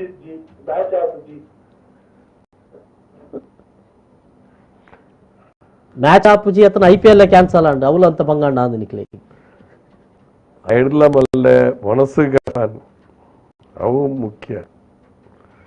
ಕೆಲಸಜ್ಜಿ ಮನಸ್ಸಿಗಿಲ್ ಕಷ್ಟ ಇದು ಬಹಳ ಮುಖ್ಯ. ಆಟ ಆಡೋದು ಒಂದೆಡೆಯಲ್ಲಿ ಬಹುಶಃ ಕೆಲವೆಡೆಗಳಲ್ಲಿ ಕೂಡ ಪೊಲೀಸರು ಬಿಟ್ಟಿಲ್ಲ. ಆದರೆ ಅಂತ ಇದಕ್ಕೆ ಬಿಟ್ರೆ ಅದು ಮತ್ತು ಇನ್ನೊಂದು ಕಡೆಯಲ್ಲಿ ಎಲ್ಲರೂ ಕೂಡ ತುಂಬಾ ಇದಾಗಿ ಹೋಗ್ತಾರೆ ಅಂತ ಅನ್ನುವಂಥದ್ದು ಬಹುಶಃ ಅದನ್ನು ಅರ್ಥ ಮಾಡ್ಕೊಳ್ಬೇಕಾಗಿದೆ. ಯುವ ಜನತೆಗೆ ಬಹುಶಃ ಅವರಿಗೆ ಅವರು ಕಟ್ಟಿ ಹಾಕೊಳ್ಳುವಂತ ಅನಿವಾರ್ಯತೆ ಬಂದಿದೆ. ಎಲ್ಲೋ ಮನೆ ಒಳಗಡೆ ಇದ್ದಾಗ ತುಂಬಾ ವಿಚಲಿತರಾಗ್ತಾರೆ. ಅವತರ ಖಿನ್ನತೆಗೆ ಹೇಳಿದೆ. ಖಿನ್ನತೆಗೆ ಅಂದರೆ ಸಣ್ಣ ಮಕ್ಕಳಿಗೆ ಕೆಲವು ನನ್ನ ಆರ್ಟಿಕಲ್ಗಳನ್ನು ಓಡಿದೆ, ಬೇಸರ ಆಗುತ್ತೆ. ಕೊರೋನಾ ಅಂತ ಹೇಳಿದ್ರೆ ಭಯ, ಸೈಕಾಲಜಿಕಲಿ ಮಕ್ಕಳಲ್ಲಿ ಒಂದು ರೀತಿಯ ಭಯದ ಇಂದ ಖಿನ್ನತೆಗೆ ಒಳಗಾದಂಥ ಸಂದರ್ಭಗಳು ಬಂದಿದೆ ಅಂತ ಹೇಳೋದನ್ನು ನಾನು ಪತ್ರಿಕೆಯಲ್ಲಿ ನೋಡಿದೆ. ಮಕ್ಕಳು ಸೈಕಾಲಜಿಕಲಿ ಮುಸುಕಾಗಿ ಮಲಗೋದು, ಎಲ್ಲೋ ಒಂದು ಕಡೆ ಅಡಗಿ ಕೂತ್ಕೊಳ್ಳುವಂಥ ಇಂಥದ್ದು ಕೆಲವು ಕಡೆಗಳಲ್ಲಿ ಹೌದು ನಡೆದಿದೆ. ಇಲ್ಲೊಬ್ರು ಬೇಬಿ ಕುಂದರ್ ವ್ಯಾಕ್ಸಿನ್ ಸಂಪೂರ್ಣವಾಗಿ ಉಚಿತವಾಗಿ ಜನರಿಗೆ ಒದಗಿಸುವಂತೆ ಒತ್ತಾಯ ಮಾಡ್ತಾ ಇದ್ದಾರೆ. ಬಹುಶಃ ಉಚಿತವಾಗಿ ಸಿಗ್ತಾ ಇದೆ, ಮುಂದೆಯೂ ಅದು ಎಲ್ರಿಗೂ ಸಿಗುವಂತೆ ಆಗಬೇಕು. ಎಲ್ಲರಿಗೂ ಸಿಗುವಂತೆ ಮಾಡಬೇಕು, ಎಲ್ಲರಿಗೂ ಸಿಗುವಂತೆ ಆಗಬೇಕು. ವ್ಯಾಕ್ಸಿನ್ ಎಲ್ಲರಿಗೂ ಸಿಗಬೇಕು. ಎಲ್ಲರಿಗೂ ಸಿಗಬೇಕು ಅಂತ ಹೇಳಿದ್ರೆ ಸಮಯಕ್ಕೆ ಸರಿಯಾಗಿ ಸಿಗಬೇಕು. ವ್ಯಾಕ್ಸಿನ್ ಕೊರತೆ ಆಗದೆ ನೋಡ್ಕೊಳ್ತಕ್ಕಂಥದ್ದು ಭಾಳ ಮುಖ್ಯ ಮಾಡಬೇಕು. ಪ್ರಸ್ತುತ ಸಂದರ್ಭದಲ್ಲಿ ಈಗ ಒಂದಡಿಯಲ್ಲಿ ಒಬ್ರು ಕರೆಯಲ್ಲಿದ್ದಾರೆ. ಹಲೋ, ನಮಸ್ಕಾರ. ಫಯಾಜ್, ಎಲ್ಲಿಂದ ಫಯಾಜ್? ಕಾರ್ಯಕ್ರಮ ನೋಡ್ತಾ ಇದ್ದೀನಿ ನಾನು. ಫಯಾಜ್, ಎಲ್ಲಿಂದ ನೀವು ಫೋನ್ ಮಾಡ್ತಾ ಇರೋದು? ನಾನು ಮಡಂತಿಯಾರ್ನಿಂದ. ಮಾತಾಡಿ ಮನ ಹತ್ರ ಬಿಟ್ಟಿದ್ದಾರೆ. ನಾನು ಇದು ಒಂದು ಸಾರಿ ಇದರಲ್ಲಿ ರಾಮನಾಥ್ ಸಾರಿ ಇದ್ದಾರೆ, ಅವ್ರ ಹತ್ರ ಮಾತಾಡ್ಲಿಕ್ಕಿದೆ. ಹೇಳಿ ಮಾತಾಡಿ. ಇದು ಇವತ್ತು ಕೊರೋನಾದಿಂದ ನಾವೆಲ್ಲ ಮನೆಯಲ್ಲೇ ಇದೀವಿ. ಎಲ್ಲರದು ಕೊರೋನಾ ಮೇಲೆ ಸ್ವಲ್ಪ ಭಯನೇ ಎಲ್ಲರಿಗೆ ಸೃಷ್ಟಿಯಾಗಿದೆ. ಯಾಕಂತ ಹೇಳಿದ್ರೆ ನಿನ್ನೆ ನೋಡಬಹುದು ಚಾಮರಾಜನಗರದಲ್ಲಿ 24 ಜನವನ್ನು ದುರ್ಮರಣವಾಗಿದ್ದಾರೆ. ಬಹಳಷ್ಟು ಬೇಸರ ಆಗುತ್ತೆ. ಮತ್ತೆ ಮಂಗಳೂರಿನಲ್ಲೂ ಸಹ ಇವಾಗ ಕೇಳಿ ಬರ್ತಾ ಇದೆ, ಏನಂದ್ರೆ ಹೇಳಿದ್ರೆ ಆಕ್ಸಿಜನ್ ಸಿಗಲ್ಲ ಅಂತ ಹೇಳಿ, ಬರ್ಬೋದು ಅಂತ ಹೇಳಿ, ಆಕ್ಸಿಜನ್ ಇಲ್ಲ ಅಂತ ಹೇಳಿ ನಿನ್ನೆ ಹೇಳಿದ್ದಾರೆ. ವಾಟ್ಸ್ಆಪ್ ಅಲ್ಲೆಲ್ಲ ಹರಿದಾಡ್ತಿತ್ತು, ಸೋಷಿಯಲ್ ಮೀಡಿಯಾದಲ್ಲೆಲ್ಲ. ಮತ್ತೆ ಈಗ ನಮ್ಮ ಪರಿಸ್ಥಿತಿ ಏನು ಸರ್? ಇಲ್ಲಿರುವಂತ ಜನಸಾಮಾನ್ಯರ ಪರಿಸ್ಥಿತಿ ಏನು? ಯಾರು ಕೂಡ ಒಬ್ರು ಶಾಸಕರು ಕೂಡ ಬಗ್ಗೆ ಯಾರು ಕೂಡ ಬೇಜವಾಬ್ದಾರಿ ತೋರಿಸ್ತಾ ಇದ್ದಾರೆ. ಎಲ್ಲರೂ ಕೂಡ ಜನರ ಸಾಮಾನ್ಯರು ಸಾಯ್ತಾ ಇದ್ದಾರೆ. ಬೆಂಗಳೂರಲ್ಲಿ ಎಷ್ಟೋ ಜನ ಇದ್ದಾರೆ, ಅವರ ಪರಿಸ್ಥಿತಿಗಳು. ಮಂಗಳೂರಲ್ಲಿ ಇರುವಂತ ಬ್ಯಾಂಗ್ಳೂರಲ್ಲಿ ಎಷ್ಟು ಜನ ಇದ್ದಾರೆ ಮಂಗಳೂರಲ್ಲಿ, ಅವರಿಗೆಲ್ಲ ಏನು ಇವಾಗ ಏನು ಇದು ಮಾಡ್ತೀರಾ? ಇವಾಗ ಆಕ್ಸಿಜನ್ ಇಲ್ಲದೆ ಜನ ಸಾಯ್ತಾ ಇದ್ರೆ ಏನ್ ಮಾಡ್ತೀರಾ? ಅದೇ ಆಕ್ಸಿಜನ್ ಧನ್ಯವಾದಗಳು. ಎಲ್ಲ ಕೊರತೆಗಳು ಇದೆ ನಮ್ಮ ದಕ್ಷಿಣ ಕನ್ನಡ ಜಿಲ್ಲೆಗೆ ಅಂತ ಪರಿಸ್ಥಿತಿ ಬರಬಾರದು ಅನ್ನುವಂತ ಆಶಯ ಬರಲಾರದು ಅಂತ ತಾವು ಹೇಳಿದಿರಿ. ಅಧಿಕಾರಿಗಳು ಹೇಳ್ತಾರೆ ಎಲ್ಲ ಸರಿ ಇದೆ, ಏನು ಕೊರತೆ ಇಲ್ಲ, ಎಲ್ಲವೂ ಸಿಗುತ್ತೆ ಅಂತ ಹೇಳ್ತಾರೆ. ಆದರೆ ವಾಸ್ತವಿಕ ಏನು ಅಂತ ಹೇಳುವಂಥದ್ದು ಇವತ್ತು ಜನರಿಗೆ ಒಂದು ಆತಂಕ ಇದೆ. ಆಮ್ಲಜನಕ ಕೊರತೆ ಆದರೆ ಮುಂದಕ್ಕೆ ಏನು? ವೆಂಟಿಲೇಟರ್ ಸಿಗದೇ ಇದ್ರೆ ಮುಂದಕ್ಕೆ ಏನು? ICU ಸಿಗದೇ ಇದ್ರೆ ಮುಂದಕ್ಕೆ ಏನು? ಬೆಡ್ ಕೊರತೆ ಆದರೆ ಮುಂದಕ್ಕೆ ಏನು? ಕೆಲವು ಕಡೆ ಅವರು ದೇಶದಲ್ಲಿ ನೋಡ್ತಾ ಇದ್ದಾರೆ, ಆಕ್ಸಿಜನ್ ಕಾರ್ನಲ್ಲಿ ಇದ್ದುಕೊಂಡು ಆಕ್ಸಿಜನ್ ಉಪಯೋಗ ಮಾಡ್ತಕ್ಕಂಥದ್ದು. ಇದೆಲ್ಲವನ್ನ ಬೇರೆ ಬೇರೆ ರಾಜ್ಯದಲ್ಲಿ ಆಸ್ಪತ್ರೆಯಲ್ಲಿ ಬೆಡ್ ಇಲ್ಲದೆ ಎಷ್ಟೋ ಗಂಟೆಗಳ ಕಾಲ ಕಾರಲ್ಲಿ ಇರುವಂಥದ್ದು. ಇದು ಸರ್ಕಾರ ದೊಡ್ಡ ಜವಾಬ್ದಾರಿಯನ್ನು ವಹಿಸಬೇಕಾಗಿದೆ. ಈಗ ಹೆಲ್ತ್ ಎಮರ್ಜೆನ್ಸಿಯನ್ನು ಘೋಷಣೆ ಮಾಡಿ ಇದನ್ನು ಸರಿಪಡಿಸ್ತಕ್ಕಂಥ ವ್ಯವಸ್ಥೆಗೆ ಕೈ ಹಾಕಬೇಕಾಗಿದೆ. ಇವತ್ತು ಯಾವುದು ಕೊರತೆ ಆಗಿದೆ ನೋಡ್ಕೊಳ್ತಕ್ಕಂಥದ್ದು ಬಹಳ ಮುಖ್ಯ. ನಮಗೆ ಅಧಿಕಾರ ಮಾಡೋದೇ ಮುಖ್ಯ ಅಲ್ಲ, ಚುನಾವಣೆ ಮುಖ್ಯ ಅಲ್ಲ, ಜನಸಾಮಾನ್ಯನ ಕಷ್ಟಗಳು ಅದನ್ನು ನೋಡಿಕೊಳ್ಳುವಂಥದ್ದು ನಮಗೆ ಮುಖ್ಯ. ಬಹಳ ಜನ ಆಶ್ಚರ್ಯ ಪಟ್ಕೊಳ್ಳೋದು ಏನಂತ ಹೇಳಿದ್ರೆ, ಕಳೆದ ಬಾರಿ ಆಗಲೇ ನೀವು ಹೇಳಿದ ಹಾಗೆ ಆಕ್ಸಿಜನ್ ಅಥವಾ ವೆಂಟಿಲೇಷನ್ನ ಅದು ತೀರ ವಯಸ್ಕರು, ಏಜ್ ಆದವರಿಗೆ ಅದು ಕೊನೆಯ ಕ್ಷಣದಲ್ಲಿ ಬರುವಂಥದ್ದು ಅಂತ. ಆದರೆ ಚಾಮರಾಜನಗರದ ಮತ್ತು ಬೆಂಗಳೂರಿನ ಘಟನೆಗಳು ನೋಡುವಾಗ ಇದೇನಿದು ಆಕ್ಸಿಜನ್ ಕೊರತೆ ಆಗುವುದು, ಏನಿದು ಆಮ್ಲಜನಕ ಕೊರತೆ ಆಗುವುದು ಅಂದರೆ ಅನ್ನುವಂಥ ಒಂದು ಇದು ಬರ್ತಿದೆ. ಅಂದರೆ ಎಲ್ಲೋ ಇಂಥ ಘಟನೆಗಳು ನಡೆದಾಗ ನಮ್ಮ ಮನಸ್ಸಿನ ಒಳಗಡೆ ಹೆಚ್ಚೆಚ್ಚು ಆತಂಕಗಳಾಗುವುದು, ಮನಸ್ಸಿನ ಒಳಗಡೆ ನಾವು ತುಂಬ ಖಿನ್ನತೆಗೆ ಒಳಗಾಗುವುದು, ಇದರಿಂದ ನನಗೆ ಕೊರೋನಾ ಬಂತು ಅಂದ ಕೂಡಲೇ ಹೆದರಿಕೆ ಆಗುವುದು. ಈ ಸಿಂಪ್ಟಮ್ಗಳು ಕೂಡ ಬದಲಾವಣೆ ಆಗಿದೆ. ಮೊದಲು ಇದ್ದ ಈಗ ಕೊರೋನಾ ಬೇರೆ ರೀತಿಯ ಒಂದು ವೈರಸ್ ತರ, ಇದು ಸಿಂಪ್ಟಮ್ಗಳು ಗೊತ್ತಾಗೋದಿಲ್ಲ. ಬೇರೆ ಬೇರೆ ಅದರ ಅನೇಕ ವಿಧ ಇದೆ ಅಂತ, ಅದು ಈಗ ಆತಂಕ ಜನರಿಗೆ. ಹೌದು, ಏನು ಸಿಂಪ್ಟಮ್ ಇಲ್ಲದೇನೆ ಈ ರೋಗ ಲಕ್ಷಣ ಒಂದು ಕಡೆ ಟೆಸ್ಟ್ ಮಾಡಿದ ನೆಗೆಟಿವ್ ಬಂದರೂ ಕೂಡ ಅದು ನೆಗೆಟಿವ್ ಅಂತ ಹೇಳಿಕೊಳ್ಳಿಕ್ಕೆ ಆಗುದಿಲ್ಲ, ಅಂಥದ್ದು ಕೂಡ ಇದೆ. ಅದು ಅದು ಈಗ ಆತಂಕಕ್ಕೆ ಬಂದಿರತಕ್ಕಂಥ ವಿಚಾರ. ಇಂಥ ಎಲ್ಲ ಈ ಪರಿಸ್ಥಿತಿಯಲ್ಲಿ ಸರ್ಕಾರಕ್ಕೆ ಈಗಾಗಲೇ ನೀವು ಜಿಲ್ಲಾಡಳಿತ, ಈಗಾಗಲೇ ಬಹುಶಃ ರಾಜ್ಯ ಕೇಂದ್ರದಲ್ಲಿ ವಿರೋಧ ಪಕ್ಷದ ಮುಖಂಡರುಗಳು ಕೂಡ ಸರ್ಕಾರಕ್ಕೆ ಬಹಳ ಬಿಸಿ ಮುಟ್ಟಿಸುವಂತ ಒಂದು ಕೆಲಸವನ್ನು ಮಾಡಿದ್ದಾರೆ, ಮಾಡಬೇಕಾಗಿದೆ. ವಿರೋಧ ಪಕ್ಷವಾಗಿ ಅಲ್ಲಿ ನಾವು ಎಚ್ಚರಿಕೆ ನೀಡುವಂತದ್ದು ಪತ್ರಿಕೆ ಆಗಲಿ ವಿರೋಧ ಪಕ್ಷವಾಗಲಿ ಮಾಡಬೇಕಾದ್ರೂ ಮಾಡಬೇಕು. ಅದು ಕೆಲವು ಸರಿ ಇದು ರಾಜಕಾರಣ ಮಾಡ್ತೀವಿ ಅಂತ ಹೇಳುವಂತ ಮಾತನ್ನು ಹೇಳ್ತಾರೆ. ಇದು ರಾಜಕಾರಣದ ಪ್ರಶ್ನೆ ಅಲ್ಲ. ರಾಜಕಾರಣ ಅಂತ ಹೇಳಿದ್ರೆ ಈಗ ಮಹಾರಾಷ್ಟ್ರದಲ್ಲಿ ಸಮಸ್ಯೆ ಆದಾಗ ಅಲ್ಲಿ ಯಾವುದು ವಿರೋಧ ಪಕ್ಷ ಇದೆ ಅವರು ಮಾತಾಡ್ತಾರೆ, ಅಲ್ಲಿ ಸಮಸ್ಯೆ ಬಂದಾಗ ಮಾತಾಡೋದಿಲ್ಲ. ಹಾಗೇನೆ ಇಲ್ಲಿ ಯಾರೊಬ್ಬರು ಲೀಡರ್ ಹೇಳಿದ್ರು, ಈ ರಾಜಕಾರಣ ಮಾಡುವಂತ ಸಮಯ ಅಲ್ಲ, ರಾಜಕಾರಣ ಮಾಡೋದಲ್ಲ, ಸಮಸ್ಯೆಯನ್ನ ಗಂಭೀರತೆಯನ್ನ ಬಹಳ ಮುಖ್ಯವಾಗಿ ವಿರೋಧ ಪಕ್ಷ ಅಂತ ಹೇಳಿದ್ರೆ ಜನರಿಗೆ ಇಂಥ ಸಂದರ್ಭ ಸಮಸ್ಯೆಗಳು ಬಂದಾಗ ಸರ್ಕಾರದ ಮೇಲೆ ಒತ್ತಡ ಹಾಕುವುದು ಅಗತ್ಯ. ಅದು ಮಾಡದೇ ಇದ್ರೆ ನೀವು ಈಗ ಕಾರ್ಯಕ್ರಮ ಮಾಡೋದು ಯಾಕೆ, ಸರ್ಕಾರದ ಮೇಲೆ ಒತ್ತಡ ಬರಲಿ ಅಂತ ಹೇಳುವಂತ ಮಾಧ್ಯಮಗಳು ಯಾಕೆ ಮಾತಾಡೋದು? ಜನಸಾಮಾನ್ಯರಿಗೆ ಇದ್ರ ತೊಂದರೆಗೊಳಗಾಗ್ತಾರೆ, ಅದರಿಂದ ಅವ್ರಿಗೆ ಏನಾದ್ರೂ ಸಹಾಯ, ಜನಸಾಮಾನ್ಯರ ಭಾವನೆಗಳನ್ನ ನಾವು ಸರ್ಕಾರಕ್ಕೆ ಮುಟ್ಟಿಸ್ತಕ್ಕಂತ ಒಂದು ಕೆಲಸ ನಾವು ಮಾಡಬೇಕು. ನಮ್ಮಿಂದ ಏನು ಸಾಧ್ಯವಿದೆ ಅದನ್ನು ಮಾಡಬೇಕು. ಆ ಕೆಲಸ ಮಾಡಿದ್ಮೇಲೆ ಸರ್ಕಾರಕ್ಕೆ ಏನು ಒತ್ತಡ ತರಬೇಕು ಅದನ್ನು ಕೂಡ ನಾವು ಮಾಡಬೇಕಾಗಿದೆ. ನಮ್ಮ ಒತ್ತಡ ಅದರ ಫಲಿತಾಂಶ ಸಿಗಬೇಕು ಅಂತೇಳಿ ನಾವು ಅಪೇಕ್ಷೆ ಪಡುವವರು, ಫಲಿತಾಂಶ ಸರಿಯಾಗಿ ಬರಬೇಕು. ಸರಿ, ಈ ಸಂದರ್ಭದಲ್ಲಿ ಈಗ ತಾವು ಸಚಿವರಾಗಿದ್ದವರು, ಶಾಸಕರಾಗಿದ್ದವರು, ಬಹಳ ಮುಖ್ಯವಾಗಿ ಸಚಿವರಾಗಿದ್ದವರು, ತಮಗೆ ಆಡಳಿತ ಯಂತ್ರ ಗೊತ್ತಿದೆ, ಯಾವ ರೀತಿಯಲ್ಲಿ ಏನೇನು ಇದ್ದಾವೆ, ಏನೇನು ಇಲ್ಲ, ಏನೇನು ಮಾಡಬೇಕಾಗಿದೆ ಅಂತ ಅನ್ನೋದು. ನಮ್ಮ ಜಿಲ್ಲೆಗೆ ಸಂಬಂಧಪಟ್ಟ ಹಾಗೆ ಬಹಳ ಅಗತ್ಯವಾಗಿ ಕಾರ್ಯತತ್ಪರರಾಗಿರ್ಬೇಕಾದಂಥ ಅವಶ್ಯಕತೆ ಏನು ಅಂತ ಹೇಳ್ತಾರೆ ಈ ಸಂದರ್ಭದಲ್ಲಿ? ನೋಡಿ, ದಕ್ಷಿಣ ಕನ್ನಡ ಜಿಲ್ಲೆ ಒಂದು ಬೇರೆ ಜಿಲ್ಲೆಗೆ ಹೋಲಿಕೆ ಮಾಡಿದ್ರೆ ಇಲ್ಲಿಯ ಭೌಗೋಳಿಕ ಲಕ್ಷಣಗಳು, ಇಲ್ಲಿಯ ಜನರ ನಡವಳಿಕೆಗಳು ಪ್ರತ್ಯೇಕ ವಿಶೇಷತೆ ಇರತಕ್ಕಂಥ ಜಿಲ್ಲೆ. ಇಲ್ಲಿ ದೂರ ದೂರ ಮನೆಗಳಿರ್ತಕ್ಕಂಥದ್ದು, ಬಹುಶಃ ಸರ್ಕಾರದ ಕಾನೂನಿಗೆ ಮೀರಿ ಹೋಗುವಂತ ಜನ ಬಹಳ ಕಡಿಮೆ ಇರುವುದು ಇಲ್ಲಿ. ಸರ್ಕಾರ ಏನು ಹೇಳುತ್ತದೆ ಅದನ್ನ ಸಾರಾಸಗಟ್ಟಾಗಿ ವಿರೋಧಿಸುವವರು ಯಾರು ಇರ್ತಾರೆ, ಅದನ್ನೇ ಕಾನೂನು ಪ್ರಕಾರ ಅದನ್ನ ಪ್ರಕಾರ ನಡ್ಕೊಂಡು ಹೋಗುವಂತ ಜನ ಇರುವಂತದ್ದು. ಒಂದು ಇಲ್ಲಿ ಪ್ಯಾಕೇಜ್ ಕೊಡುವಂಥದ್ದು ಕೊಡಬೇಕು ಅಂತ ಹೇಳುವಂತ ನಂದು ಒಂದು ನನ್ನ ಸಲಹೆ. ಇನ್ನು ಮುಂದಕ್ಕಾದ್ರೂ ಒಂದು ಸಣ್ಣ ಪ್ಯಾಕೇಜ್ ಕೊಡಬೇಕು ಅಂತ ಒಂದು ಸಲಹೆ ನಂದು. ಇನ್ನೊಂದು, ವಲಸೆ ಕಾರ್ಮಿಕರು ನಮ್ಮ ಜಿಲ್ಲೆಯನ್ನು ಹೊರಗಡೆ ಹೋಗದಂತೆ ನೋಡಿಕೊಳ್ಳುವಂತ ವ್ಯವಸ್ಥೆ ಗಂಜಿ ಕೇಂದ್ರ ಮಾಡಲಿಕ್ಕೆ ಮಾಡಬೇಕು. ಮತ್ತೆ ಯಾವುದೇ ಕಾರಣಕ್ಕೆ ಈ ವೆಂಟಿಲೇಟರ್ ಬೆಡ್ಗಳ ಕೊರತೆ ಆಗದಂತೆ ನೋಡ್ಕೊಳ್ತಕ್ಕಂಥದ್ದು ಬಹಳ ಮುಖ್ಯ. ವ್ಯಾಕ್ಸಿನು 10,000 ಕೊಟ್ಟು 20,000 ಅಂತಲ್ಲ, ವ್ಯಾಕ್ಸಿನು ನೀವು ಕಂಪಲ್ಸರಿಯಾಗಿ ಈಗ ಎಲ್ಲರಿಗೂ ಸಿಗುವಂತೆ ಮಾಡಬೇಕು. ಈಗ ಫ್ರೀಯಾಗಿ ಕೊಡುವಂಥದ್ದು ಕೊಡ್ತಾರೆ, ಆದರೂ ಕೂಡ ಎಲ್ಲರಿಗೂ ಫ್ರೀಯಾಗಿ ಸಿಗುವಂತೆ ನೋಡಿಕೊಳ್ಳುವಂಥ ಹೊಣೆಗಾರಿಕೆ ಸರ್ಕಾರದ್ದು.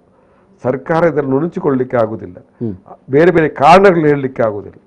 ಇದು ಸರ್ಕಾರದ ಜವಾಬ್ದಾರಿ. ಒಂದು ಸರ್ಕಾರ ಅಧಿಕಾರದಲ್ಲಿ ಬಂದ ಮೇಲೆ ಈ ಸಮಸ್ಯೆಯನ್ನ ಸರಿಪಡಿಸ್ತಕ್ಕಂಥದ್ದು ಸರ್ಕಾರದ ಹೊಣೆಗಾರಿಕೆ ಮತ್ತು ತಾವು ವೈಯಕ್ತಿಕವಾಗಿ ಮತ್ತು ತಮ್ಮ ಪಕ್ಷ ಜನರ ಜೊತೆಗೆ ನಾವು ಪಕ್ಷ ಕೂಡ ನಮ್ಮ ಪಕ್ಷದಲ್ಲಿ ನಾವು ಒಂದು ಟಾಸ್ಕ್ ಫೋರ್ಸ್ ಅನ್ನ ನಾವು ರಚನೆ ಮಾಡಿದ್ದೇವೆ, ಸಹಾಯವಾಣಿಯನ್ನು ಮಾಡಿದ್ದೇವೆ. ಅದನ್ನ ಪರಿಣಾಮಕಾರಿಯಾಗಿ ಕಿಟ್ಗಳನ್ನು ಕೊಡುವಂತದ್ದು. ಕೆಲವು ಈಗ ನಾವು ಅನ್ನ ಇಲ್ಲದವರು ದಾರಿಯಲ್ಲಿ ಇದ್ದವರಿಗೆ ನಾವು ಆಹಾರವನ್ನು ಕೊಡ್ತಕ್ಕಂಥ ಮಾಡ್ತೇವೆ. ನನ್ನ ಆಂಬ್ಯುಲೆನ್ಸ್ ಅನ್ನ ಮಾಡಲಿಕ್ಕೆ ಮಾಡಿದ್ದೇವೆ. ನಾವು ರಕ್ತದಾನ ಶಿಬಿರಗಳು ಮಾಡಿ ಸರ್ಕಾರಕ್ಕೆ ಈಗಾಗಲೇ ಮುಲ್ಕಿ ಮೂಡಬಿದ್ರೆಯಲ್ಲಿ ಒಂದು ಆಂಬ್ಯುಲೆನ್ಸ್ ಮಾಡಿದ್ದಾರೆ, ಅದು ಕೂಡ ಉಚಿತ. ಇಲ್ಲಿ 2 ಮಾಡಿದ್ದೀವಿ ನಾವು ಮಂಗಳೂರಿನಲ್ಲಿ ಜಿಲ್ಲಾ ಕಚೇರಿಯಲ್ಲಿ. ಅದು ಉಚಿತವಾಗಿದೆ. ಉಚಿತವಾಗಿ ಸಹಾಯವಾಣಿಯನ್ನು ಕೂಡ ಮಾಡಿದ್ದೇವೆ. ನಮಗೆ ವೆಂಟಿಲೇಟರ್ ಇವತ್ತು ಸಹಾಯವಾಣಿ ಕೂಡ ಇದೆ, ಒಂದು ವಾರ್ ರೂಮ್ ಕೂಡ ಇದೆ. ಇದನ್ನೆಲ್ಲ ನಾವು ಮಾಡಿದ್ದೇವೆ. ಅದರಿಂದಾಗಿ ಇವತ್ತು ನಮಗೆ ಎಷ್ಟು ಸಹಾಯ ಮಾಡಲಿಕ್ಕೆ ಸಾಧ್ಯ ಇದೆ ಅದನ್ನು ನಾವು ಮಾಡ್ತೀವಿ.